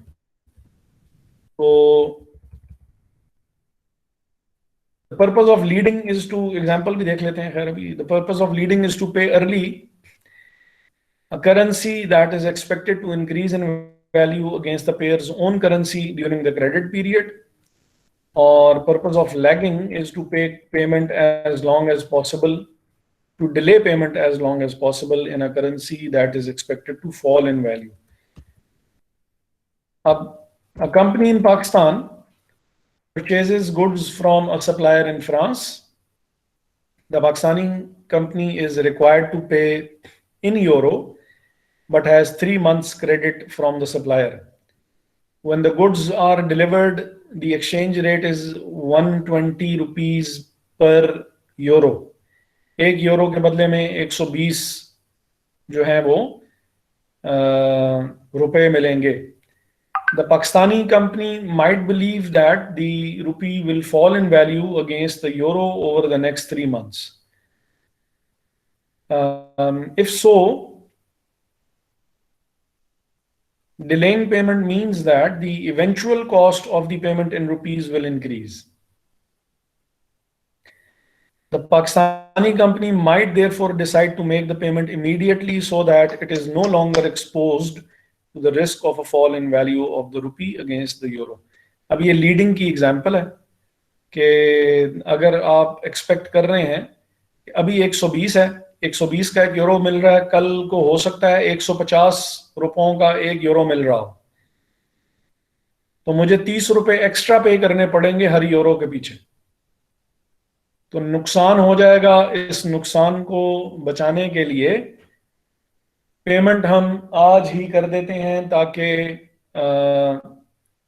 सिचुएशन जो है वो ज्यादा खराब ना हो.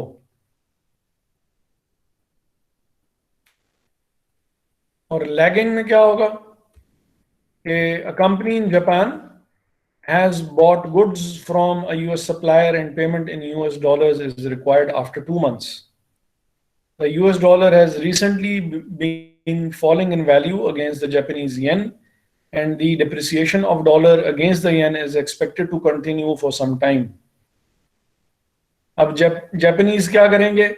The Japanese company might therefore try to delay its payment to the US supplier as long as possible, क्योंकि अब इनकी करेंसी उनके करेंसी के मुकाबले में स्ट्रांग होती जा रही है. जितनी जापानीज करेंसी जो येन है, जापानीज येन जितना स्ट्रांग होगा उतने डॉलर कम पे करने पड़ेंगे. तो ये क्या करेगा कि ये पेमेंट में डिले करेगा. जितना भी क्रेडिट टाइम उन्होंने इनको दिया हुआ है, 2 महीने हैं, 3 महीने हैं, जितने भी हैं, जितना टाइम पीरियड इन्होंने दिया हुआ है उतना ये डिले करेंगे ताकि मैक्सिमम फायदा उठाया जा सके. ताहिर, बात समझ में आई है? जी सर. क्या समझ में आई है? सर ये इसमें है कि जापानीज की जो पैसे है मतलब उसके मुकाबले में डॉलर की वैल्यू कम हो रही है, तो वो ज़रा रुकेंगे कि जो मजीद रुक जाए और जितना उन लोगों ने टाइम दिया कि वो पूरा हो जाए, और इस बीच में जो डॉलर है वो मजीद गिरता जाए और उससे वो लोग फ़ायदा उठाएं, तो उसके बदले उनको फिर ज़्यादा जो है ना जापानीज मिलेंगे. ठीक है. मतलब सर इसमें जी सर. जी जी. इसमें यह है कि सर ये दूसरे में ये है कि वो थोड़ा सा रुक जाते हैं, और जो ऊपर था लीडिंग है उसमें एडवांस में पे कर लें ताकि मजीद हालात ख़राब ना हो. सर इस तरह है? हाँ जी, ठीक है. ठीक है. यानी वो रिवर्स सिचुएशन है. जी जी सर. ऊपर वाली जो थी वो इसी की रिवर्स सिचुएशन थी. Yes sir. अच्छा, netting can be applied to cash flows in a foreign currency or to assets and liabilities denominated in a foreign currency. Net करना नहीं कहते कि आपने 300 मुझसे लेने हैं और 100 मैंने आपके देने हैं, तो नेट अमाउंट कर लेते हैं कि आप 200 मुझे दे दें और बात जो है वो खत्म हो जाएगी हमारी। तो नेटिंग बेसिकली यही चीज है कि when a company expects to have future cash receipts in a foreign currency and future cash payments in the same currency at about the same time, it can use the receipts to make some or all of the payments to the extent that the future receipts match future payments. The foreign exchange risk is eliminated, or movement in the spot exchange rate will affect the netted receipts and payments equally. The loss from the adverse movements affecting the cash receipts or payments will be offset by gain from the favorable. अब ये example देख लेते हैं। Pakistani company expects to receive $4 lakh in 2 months and to make payments of 6 lakh also in 2 months. To hedge its currency exposure, अब पहले बजाय इसके कि वो US डॉलर्स को पाकिस्तानी रुपीस में कन्वर्ट करवाए, उसके बाद फिर ये है कि दोबारा पाकिस्तानी रुपयों में से वो डॉलर खरीदे और फिर पेमेंट करे, तो वो क्या कर लेगा कि the company can net 4 lakh of the receipts and payments leaving a net exposure of just 2 lakh in payments. कि सिर्फ 2 लाख की रिसीव जो मैंने करने हैं और पे मैंने ज्यादा करने हैं, तो हम क्या कर लेते हैं कि सिर्फ जो रिमाइंडर अमाउंट जो है, अब अगर करेंसी रेट चेंज भी होता है तो उसकी एप्लीकेशन खाली 2 लाख के ऊपर होगी, वो सिर्फ 2 लाख से मल्टीप्लाई होगा, तो जो रिस्क एक्सपोजर है या जो अमाउंट है जो भी चेंज की है वो कम हो जाएगी और आपको पैसे कम पे करने पड़ेंगे या नुकसान कम होगा अगर नुकसान की तरफ बात जा भी रही हो तो। अब आगे उसका है कि ये फॉरवर्ड एक्सचेंज कॉन्ट्रैक्ट से भी हो सकता है। फॉरवर्ड कॉन्ट्रैक्ट्स क्या है, जो हमने इसके ऊपर बात जो है वो पहले से की हुई है। तो 1 मिनट के लिए एक्सक्यूज कीजिएगा।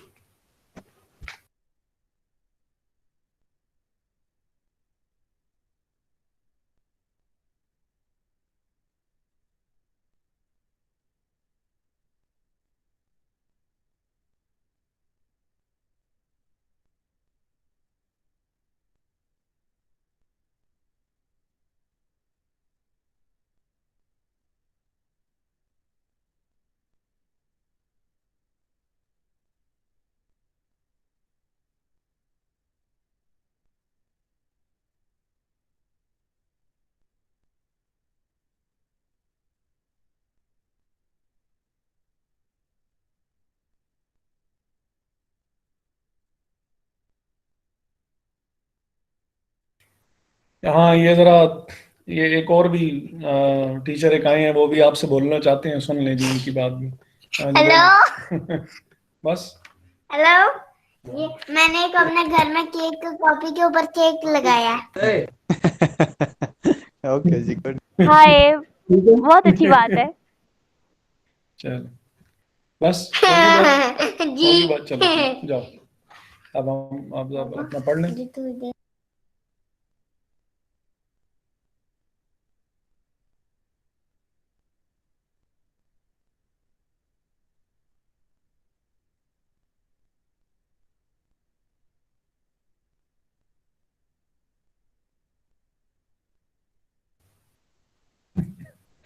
अच्छा जी, तो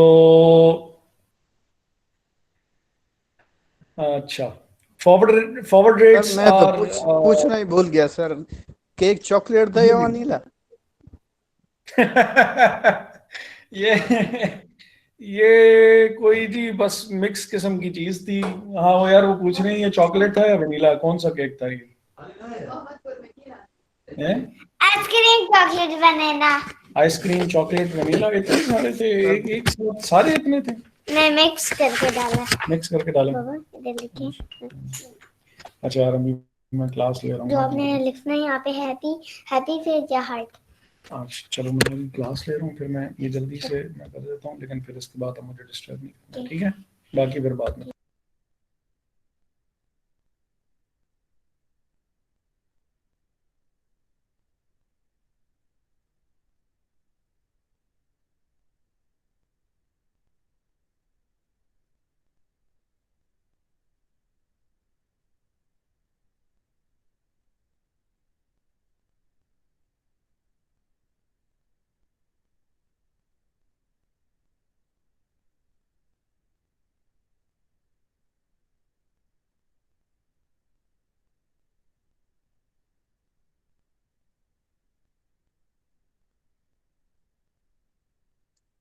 सर मेरी आवाज़ आपको आ रही है?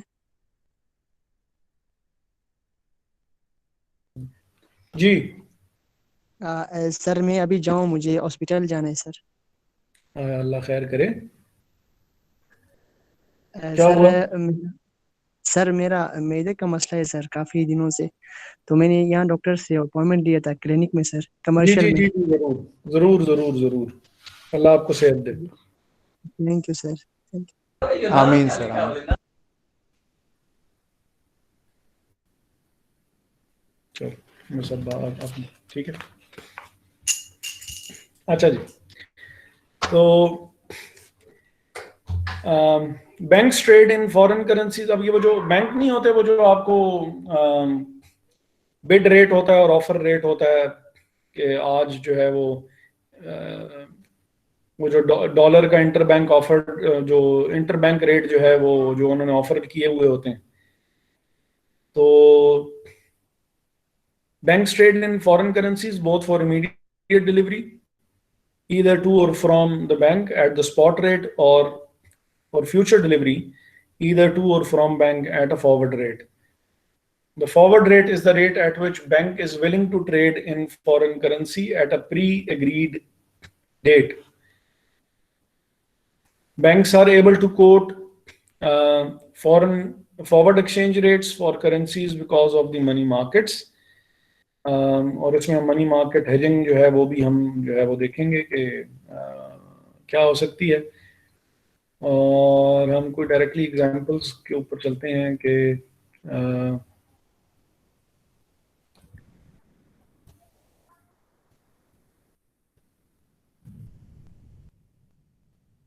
अच्छा, अब इसमें क्या है कि the following examples show how the forward rate is calculated and then how it is presented as an adjustment to the spot rate. Spot rate क्या है? जो कि आपको अभी इस वक्त जो ऑफर किया जा रहा है, और फॉरवर्ड रेट वो है जो कि आफ्टर द एडजस्टमेंट जो कि फ्यूचर में आपको ऑफर किया जाएगा। अब इसमें स्पॉट रेट जो फिलहाल चल रहा है पाउंड और रुपीस का, वो एक पाउंड के 150 हम इसकी बात कर रहे हैं कि 150 का एक पाउंड है। पाकिस्तानी अगर इंटरेस्ट रेट अगर 10% हो और यूके में इंटरेस्ट रेट अगर 5% हो,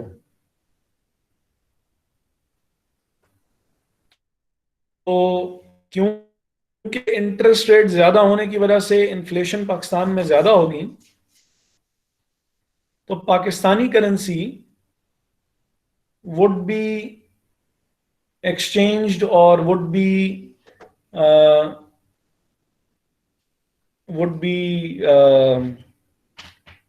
paid at a cheaper rate than the UK pound sterling.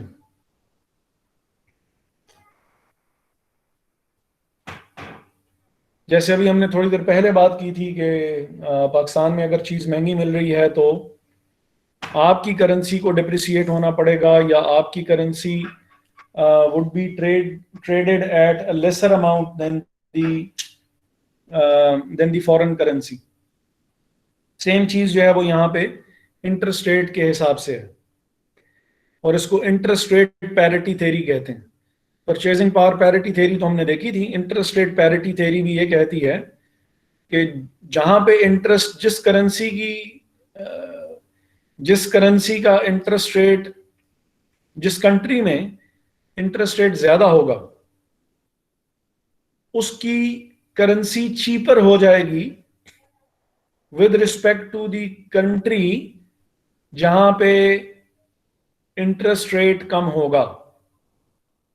अब फॉर्मूला जो यूज करेंगे उसके लिए कि फ्यूचर में हमारी करेंसी कितना डेप्रिसिएट करेगी, वो forward rate is equal to spot rate जो कि 150 है, multiplied by 1 plus interest rate of the domestic country और divided by 1 plus interest rate of the foreign country. Domestic country का जो इंटरेस्ट रेट था वो 10% था, जो कि 10% जो है वो बेसिकली 0.1 हो जाएगा, और 5% वुड बी 0.05 और ये 1.05 हो जाएगा।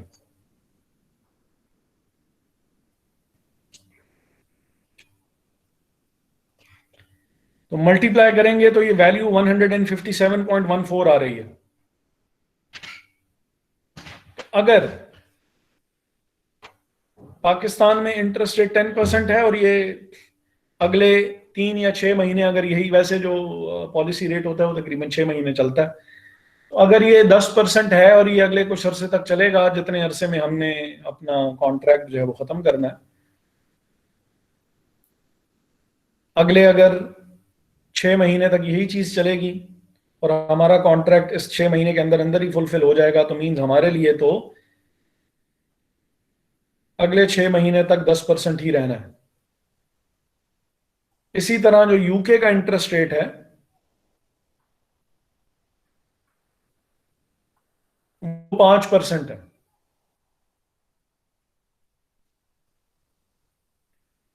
तो हमारी करेंसी डिप्रिसिएट करेगी, कितना करेगी वो हमें ये फॉरवर्ड रेट जो है ये बताएगा। और अगर सिचुएशन रिवर्स हो,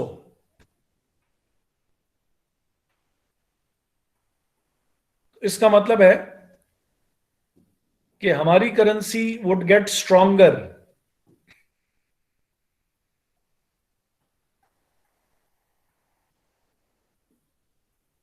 देन दी फॉरेन करेंसी। फॉर्मूला डाल के फॉरवर्ड रेट निकाला, 143 आया। अब इसके लिए जो टर्म यूज की जाती है वो ये है, foreign currency trading at a premium 150 की है और ये 157 पे जाएगी, और ये 150 की अभी है, ये 143 पे गिरेगी। Foreign currency trading at a discount कहलाएगी। ये टर्म वो यूज करेंगे कि फ्यूचर में बात आगे की तरफ जाएगी या फ्यूचर में बात वापस आएगी, डिस्काउंट की तरफ जाएगी, कीमत गिरेगी।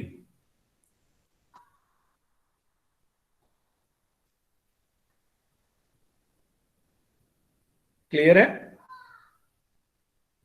यस सर, क्लियर है। जी सर। जी सर। Yes sir. ताहिर?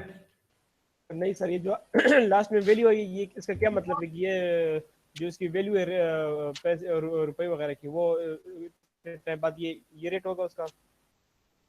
हाँ, कुछ अरसे बाद जो पाकिस्तानी करेंसी है वो 150 से गिर के 143 पे आ जाएगी। मतलब पाकिस्तान की वैल्यू ठीक हो जाएगी, इसका ये मतलब है सर?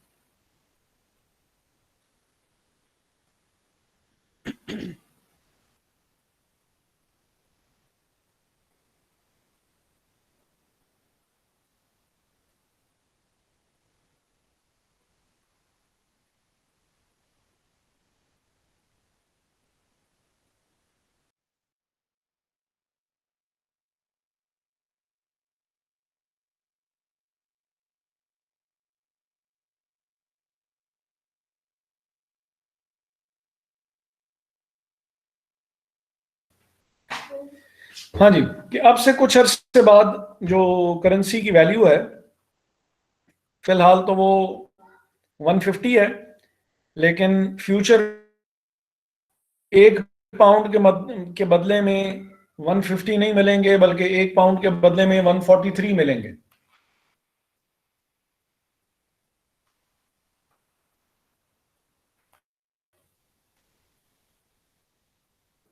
और इस केस में फिलहाल तो एक पाउंड के बदले में 150 मिल रहे हैं, लेकिन कुछ अरसे के बाद एक पाउंड के बदले में 157 रुपीज मिलेंगे।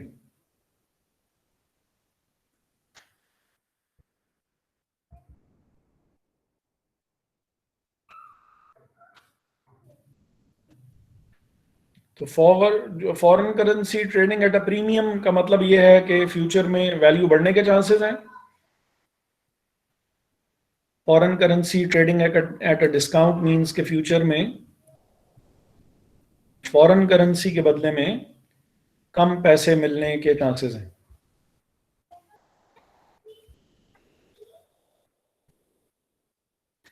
अब इसको हम डायरेक्ट कोट कहते हैं कि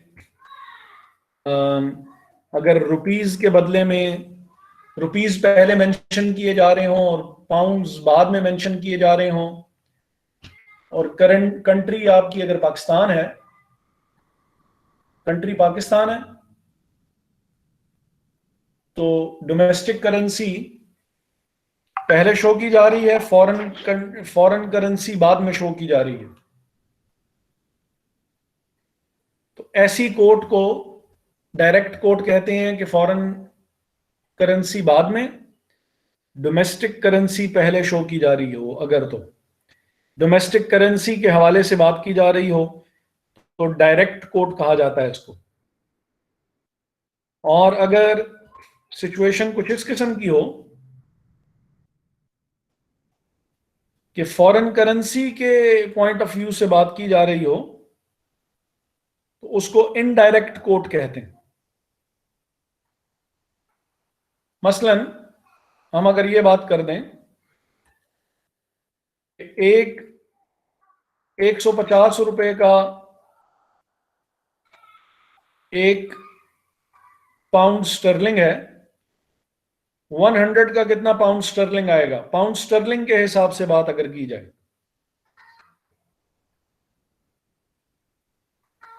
तो उसको इनडायरेक्ट कोट कहेंगे।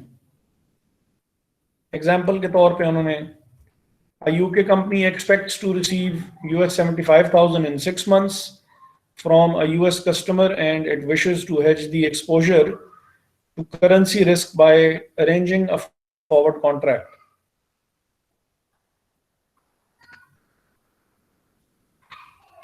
कंपनी यूके की है, तो डोमेस्टिक करेंसी कौन सी हुई, पाउंड स्टर्लिंग हुई।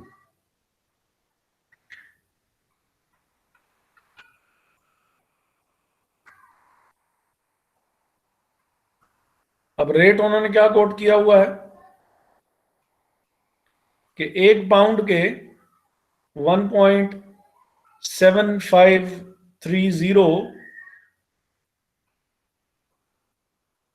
डॉलर्स मिलते हैं, और ये उन्होंने स्प्रेड बताया हुआ है कि फ्लक्चुएट यहां से यहां तक हो सकती है, 1.7530 और 1.7540 तक जा सकती है।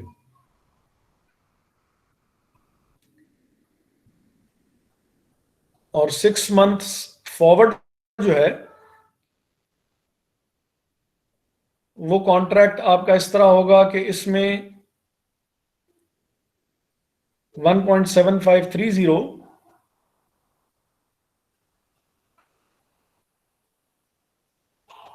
इसमें 240 बेसिस पॉइंट्स का फर्क आ सकता है, और 1.7540 में 231 बेसिस पॉइंट्स का फर्क आ सकता है।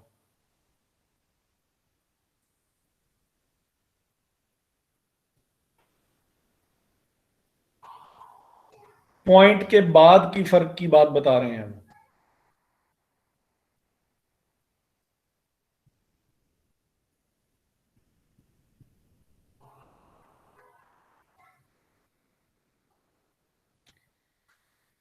अब यहां से इसने जरा चीज आपको, the bank will pay apply the rate that is more favourable to itself.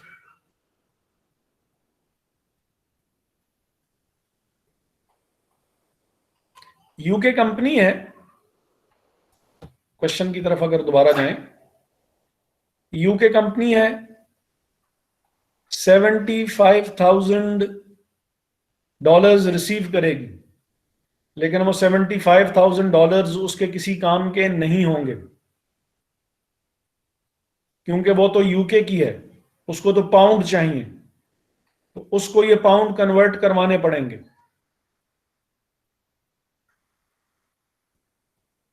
अब पाउंड में कन्वर्ट करवाना है तो रेट भी फिर वो यूज होना चाहिए जो कि रेट कौन सा वाला यूज हो। बैंक के पास जाएगा, वो बैंक से कहेगा कि यार ये डॉलर आप रख लो जो मैंने रिसीव किए हैं, और मुझे इसके बदले में पाउंड दे दो ताकि मैं उससे काम चला सकूं।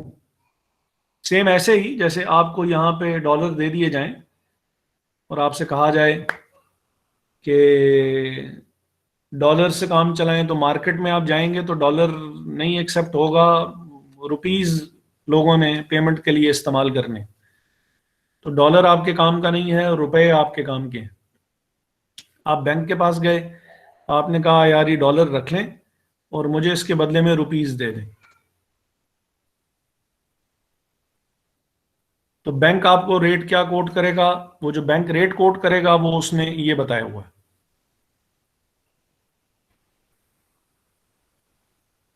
और जो इसमें फ्लक्चुएशन हो सकती है वो ये बताई हुई है। अब वो रेट कौन सा चूज करेगा जिसमें उसको ज्यादा फायदा है। आपसे डॉलर ले लेगा और आपको उसने पाउंड देने हैं, तो बैंक आपको वो रेट कोट करेगा जिसमें उसको पाउंड कम देने पड़े।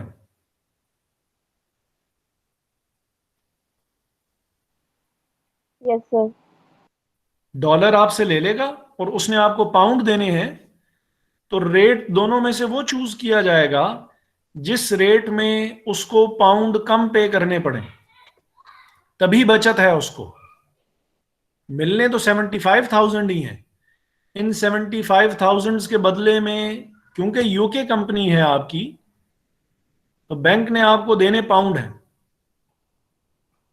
तो वो बैंक वो रेट कोट करेगा आपको जिसमें बैंक की बचत हो, जिसमें बैंक का फायदा हो। ऑब्वियसली बैंक इसी काम के लिए तो बैठा हुआ है, फायदे के लिए बैठा हुआ है, प्रॉफिट कमाने के लिए। तो बैंक आपको वो रेट कोट करेगा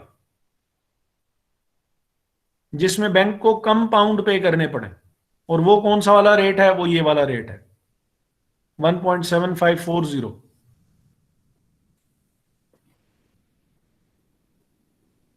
क्योंकि जब आप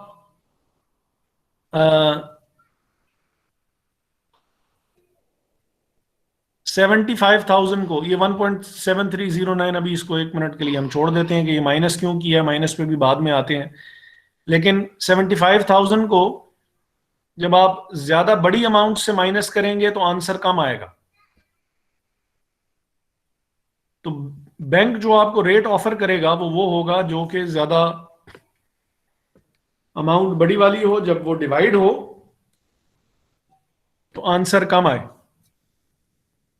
अब डिवाइड क्यों कर रहे हैं,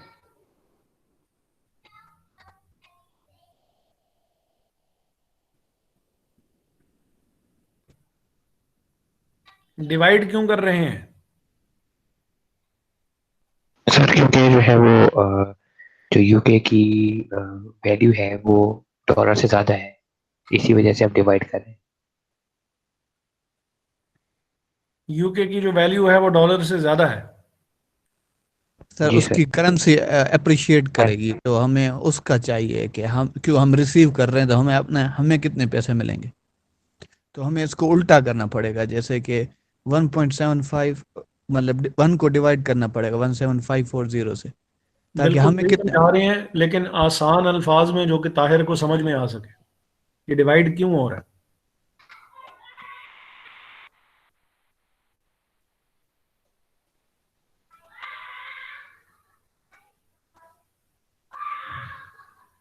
देखें, 1 पाउंड के मुकाबले में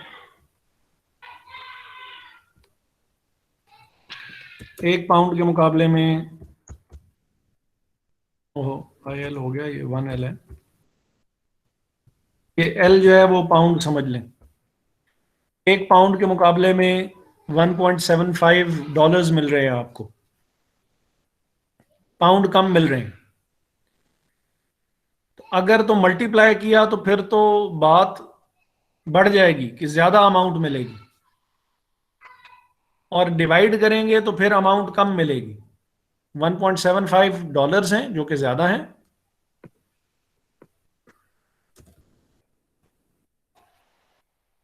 और पाउंड जो है वो कम है, तो डिवाइड करेंगे तो अमाउंट कम आएगी। ताहिर क्लियर है? और ये सिर्फ कम देने के लिए डिवाइड कर रहे हैं? यानी उसके अलावा भी रीजंस तो बहुत हैं, लेकिन हाँ, क्योंकि डॉलर ज्यादा हैं और पाउंड्स उनके मुकाबले में कम मिलने हैं, तो चीज डिवाइड होगी तो फिर कम मिलेगी ना। मल्टीप्लाई होने से तो चीज पहले की बनिस्बत और ज्यादा ज्यादा हो जाती होती है। जी सर। तो डिवाइड इस वजह से कर रहे हैं, ये जो यहाँ 75,000 को डिवाइड किया इस वजह से किया। ठीक है सर। सर ये दूसरी से क्यों नहीं कि ये 1.573 जो है ये तो उससे कम नहीं है? किससे? ये दूसरे से, मतलब ये 1.7530 जो है, इससे क्यों हाँ, नहीं? अब ये रेट हमने क्यों यूज किया, क्योंकि बैंक वो रेट यूज किया जिसमें उसको पाउंड कम से कम पे करने पड़े। अब अगर छोटी अमाउंट से डिवाइड करोगे तो आंसर ज्यादा आएगा, बड़ी अमाउंट से डिवाइड करोगे तो आंसर कम आएगा। मसलन 10 को अगर आप 2 से डिवाइड करें तो आंसर आता है 5, लेकिन अगर 10 को आप डिवाइड करें 5 से तो आंसर क्या आएगा?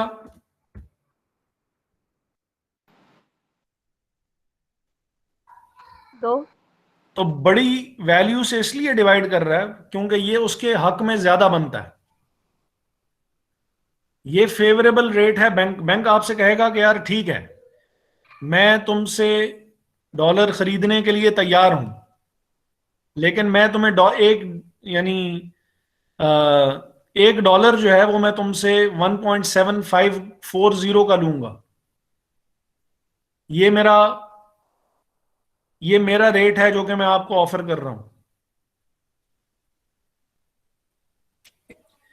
ये जो दो रेट, दूसरा रेट क्यों कोट किया हुआ है?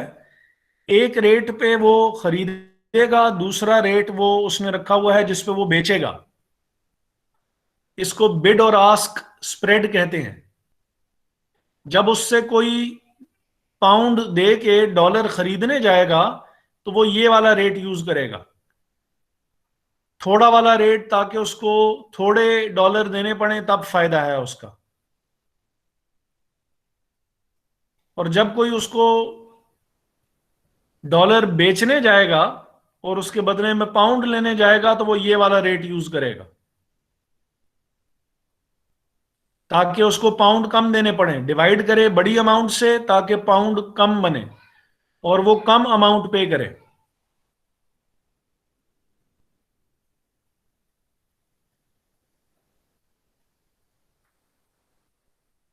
इसको बिड और आस्क रेट कहते हैं।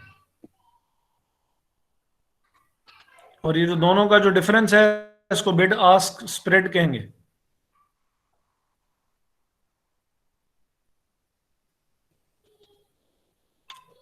ताहिर जी सर। क्लियर है? Yes sir. समझा सकते हो? तो समझा नहीं सकते, लेकिन ये जो 2 रेट आपने बताए ये जरा का सब दोबारा बता दिए, जो बिड आस्क रेट और बिड आस्क स्प्रेड जो था। ठीक है, बाकी का समझ आएगा सर। देखिए, तुम यूके में हो तो डॉलर तुम्हारे किसी काम के लिए के नहीं है, तुम्हें पाउंड चाहिए। तुम डॉलर लेके गए बैंक में, बैंक से कहा कि भाई ये डॉलर तुम रख लो क्योंकि तुम डॉलर्स का काम करते हो, तुम्हारे पास डॉलर्स होते हैं, मुझे इसके बदले में पाउंड दे दो। सामने दो रेट नजर आ रहे थे। बैंक ने कहा कि अगर तो तुमने मुझसे डॉलर खरीदने हैं तो मैं ये रेट तुम्हें ऑफर करूंगा, और अगर तुमने मुझे डॉलर बेचने हैं तो मैं ये रेट ऑफर करूंगा। अब वो ये दो डिफरेंट रेट्स क्यों ऑफर कर रहा है? क्योंकि जब वो डॉलर लेके और उसके बदले में पाउंड देगा तो 1.7540 से अगर डिवाइड करेगा तो आंसर कम आएगा, जैसे ये ऊपर आ रहा है। डिवाइड बड़ी अमाउंट से करेगा, आंसर छोटा आएगा। तो डिवाइड करने के लिए, क्योंकि उसने पाउंड देने हैं जो कि कम अमाउंट है, बड़ी अमाउंट है, डिवाइड बड़ी अमाउंट से करेगा तो आंसर कम आएगा। तो वो ये वाला रेट ऑफर करेगा कि मैं आपसे खरीदने के लिए तो तैयार हूं, आप मुझे बेच दें, लेकिन रेट आपको ये दूंगा 1.7540। ये तो क्लियर है ना कि ये 1 नजर तो कम आ रहा है, लेकिन ये बड़ी अमाउंट कैसे है? Yes sir. कैसे है? मतलब सर अगर ये इसके जो वैल्यूज है ना, तो जो कीमत है उनके साथ अगर ये डिवाइड करेगा तो ये जो डॉलर नहीं है वो कम आएगा। एक पाउंड के बदले में 1.75 तकरीबन $2 मिल रहे हैं। एक पाउंड के बदले में $2 मिल रहे हैं, तकरीबन $2। इसका मतलब है ये वाली अमाउंट ज्यादा हुई ना। एक पाउंड के बदले में $2 मिल रहे हैं तकरीबन। Yes sir. अच्छा, तो इसलिए हमने क्या किया कि हमने जब डिवाइड किया 1.7540 से, फिलहाल हम 1.7540 ही कहते हैं, ये माइनस नहीं करते। माइनस क्यों किया है अभी बाद में देखते हैं। 1.7540 यूज होगा ताकि बड़ी अमाउंट से डिवाइड हो, पाउंड कम बने और मेरा फायदा हो।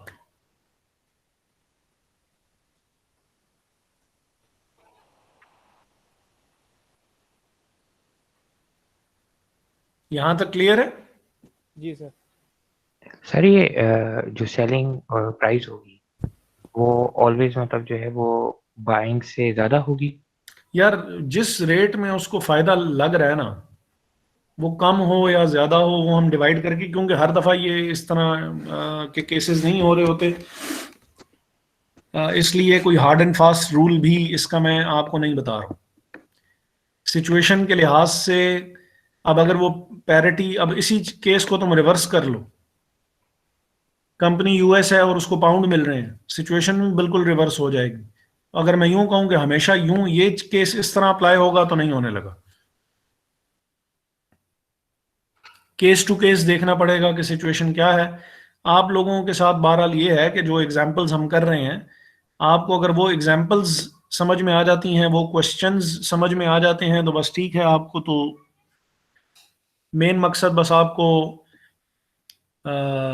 चीज़ों की मैंने वो समझानी है, कॉन्सेप्ट समझाना है, पॉइंट्स जो मेन मेन है वो समझाने हैं, और आप लोगों को एक गाइडलाइन देनी है कि यार चीज़ें ऐसे होती हैं।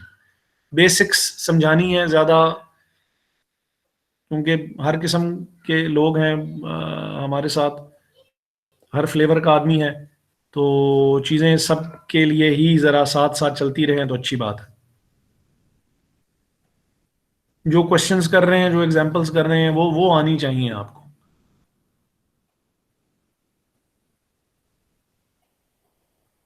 ताहिर, जी सर। वो समझ आ रही है? सर वो आ रही है थोड़ी थोड़ी। थोड़ी थोड़ी आ रही है? Yes sir. बाकी कहाँ, पेशावर से आ रही है? आहिस्ता आहिस्ता। वो सर प्रैक्टिस से आ जाएगी। अच्छा, इंशाल्लाह। किस इलाके के हैं आप वैसे? Sir lucky Marwat. अच्छा, लक्की मरवत के हैं, गुड। जी सर। अच्छा अच्छा जी। फिर तो आपकी पश्तो भी बड़ी मुश्किल है यार। इतनी मुश्किल नहीं है, अगर कोई समझे तो। अच्छा। समझने वाला पार्ट ही तो मुश्किल है। सर लोगों के लिए हमारी पश्तो और मेरे लिए ये फाइनेंस सर एक जैसे हैं। मेन क्या है वो आपकी एरिया ऑफ स्पेशलाइजेशन क्या है? सर यही फाइनेंस है। अच्छा, फाइनेंस ही है। तो फाइनेंस ही फाइनेंस ही रखी हुई है और फाइनेंस ही मुश्किल है। सर, ये थोड़ी बहुत समझ आती है, वो बाकी जो है वो बिल्कुल समझ नहीं आती है, एचआर और मार्केटिंग वगैरह। अच्छा, चलें चलें, ये भी आ जाएगी इंशाल्लाह। आहिस्ता आहिस्ता प्रैक्टिस करेंगे, थोड़ी सी आ गई है, थोड़ी सी और मजीद भी आ जाएगी। अच्छा, अब ये जो करेंसी थी, करेंसी जो है वो प्रीमियम पे कोट की जा रही थी, और ये जो प्रीमियम जो है, ये पीएम जो साथ लिखा हुआ है, ये यहां से पता लगा हमें कि ये जो प्रीमियम है ये क्या डिस्काउंट है। डिस्काउंट होता तो DIS साथ में लिखा हुआ होता, प्रीमियम है तो प्रीमियम साथ में लिखा हुआ होता, लिखा हुआ होगा। अब चूज चूज अब एक एज अ जर्नल रूल या जर्नल गाइडेंस के तौर पे अगर याद रखना चाहें ताकि क्वेश्चन आपका गलत ना हो, तो प्रीमियम डिडक्ट किया जाता है, डिस्काउंट ऐड किया जाता है स्पॉट रेट में।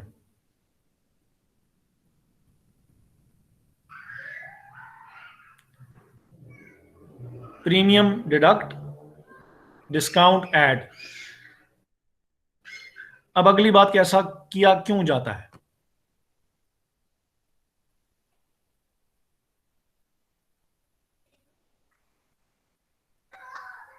तो प्रीमियम इसलिए स्पॉट रेट में से डिडक्ट किया जा रहा है, जैसे कि अभी हमने पहले प्रीवियस हमने एग्जाम्पल जो हमने देखी थी कि ये 7.14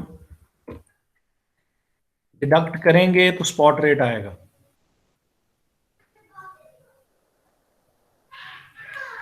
और 143 में 6.82 ऐड करेंगे तो स्पॉट रेट आएगा।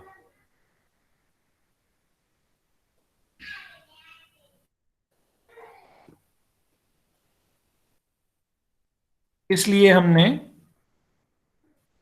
डिडक्ट करके फॉरवर्ड रेट कैलकुलेट किया, और उस फॉरवर्ड रेट को हमने यहां पे यूज किया ताकि पाउंड कैलकुलेट किए जा सकें कि बैंक हमें पाउंड्स कितने पे करेगा।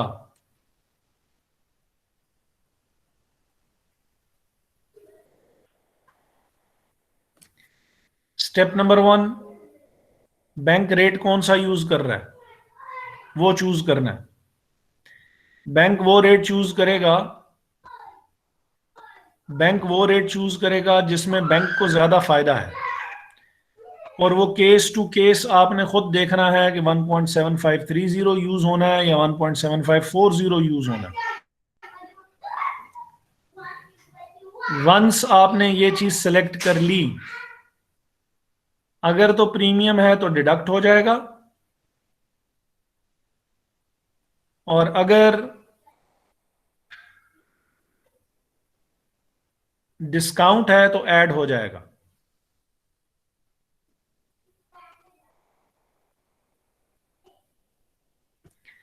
इस रेट को 75,000 को कन्वर्ट करने के लिए हम इस्तेमाल करेंगे पाउंड्स में, जो कि 43,330 आ रहा है। क्लियर है जी? Yes sir. Excuse me sir. जी जी सर ये प्रीमियम डिस्काउंट लिखा हुआ होगा साथ? हाँ हाँ, तभी तो हमें पता लगेगा कि यार ये प्रीमियम है कि डिस्काउंट है। खाली ओके अगर वो ये पीएम जो लिख दिया ना इन्होंने, जी सर, अब इससे पता लग रहा है कि यार ये वो है, प्रीमियम है, ठीक है सर। वरना वो खुद से अंदाजा नहीं लगने लगा कि यार सिचुएशन क्या है। डन है? Yes sir. आज के लिए इतना काफी है। Yes sir. और अटेंडेंस बस ले लेते हैं। और सर ये काइंडली फाइल्स भी शेयर कर दें। हाँ जी, फाइल भी शेयर करते हैं। वो गए हैं वो वालदा के लिए, वो आफ्ताब नाम है सर उनका कोई। आफ्ताब, ठीक है। हाँ नहीं, अपने लिए ही गए थे, वालदा के लिए नहीं गए थे, सॉरी। अल्लाह उनकी वालदा को सेहत दे।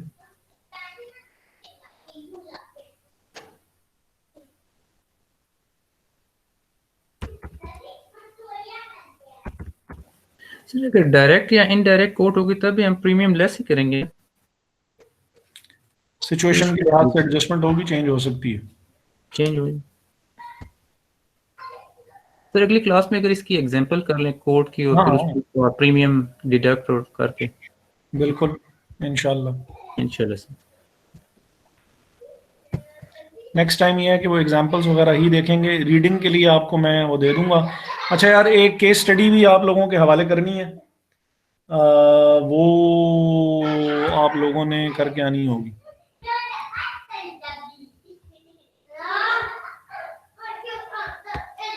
जी ठीक है सर। अच्छा जी, आज है 11th लेक्चर और आज है, ओह ये तो काम बड़ा गड़बड़ है यार। काम गड़बड़ इसलिए है क्योंकि ओह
अच्छा, शाकिर हुसैन साहब थे?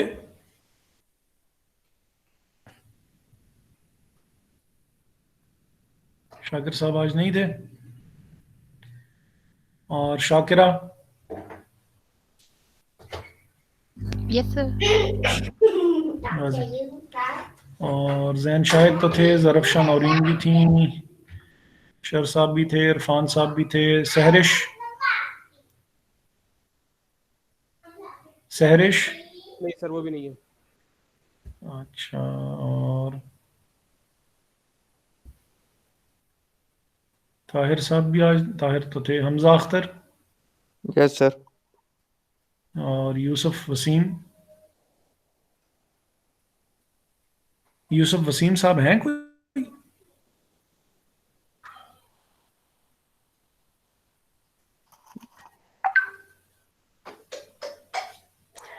यूसुफ वसीम साहब हैं कोई? यस सर हैं, वो लेते हैं क्लास, पेपर भी दिए। अच्छा, तो शाम साहब तो थे।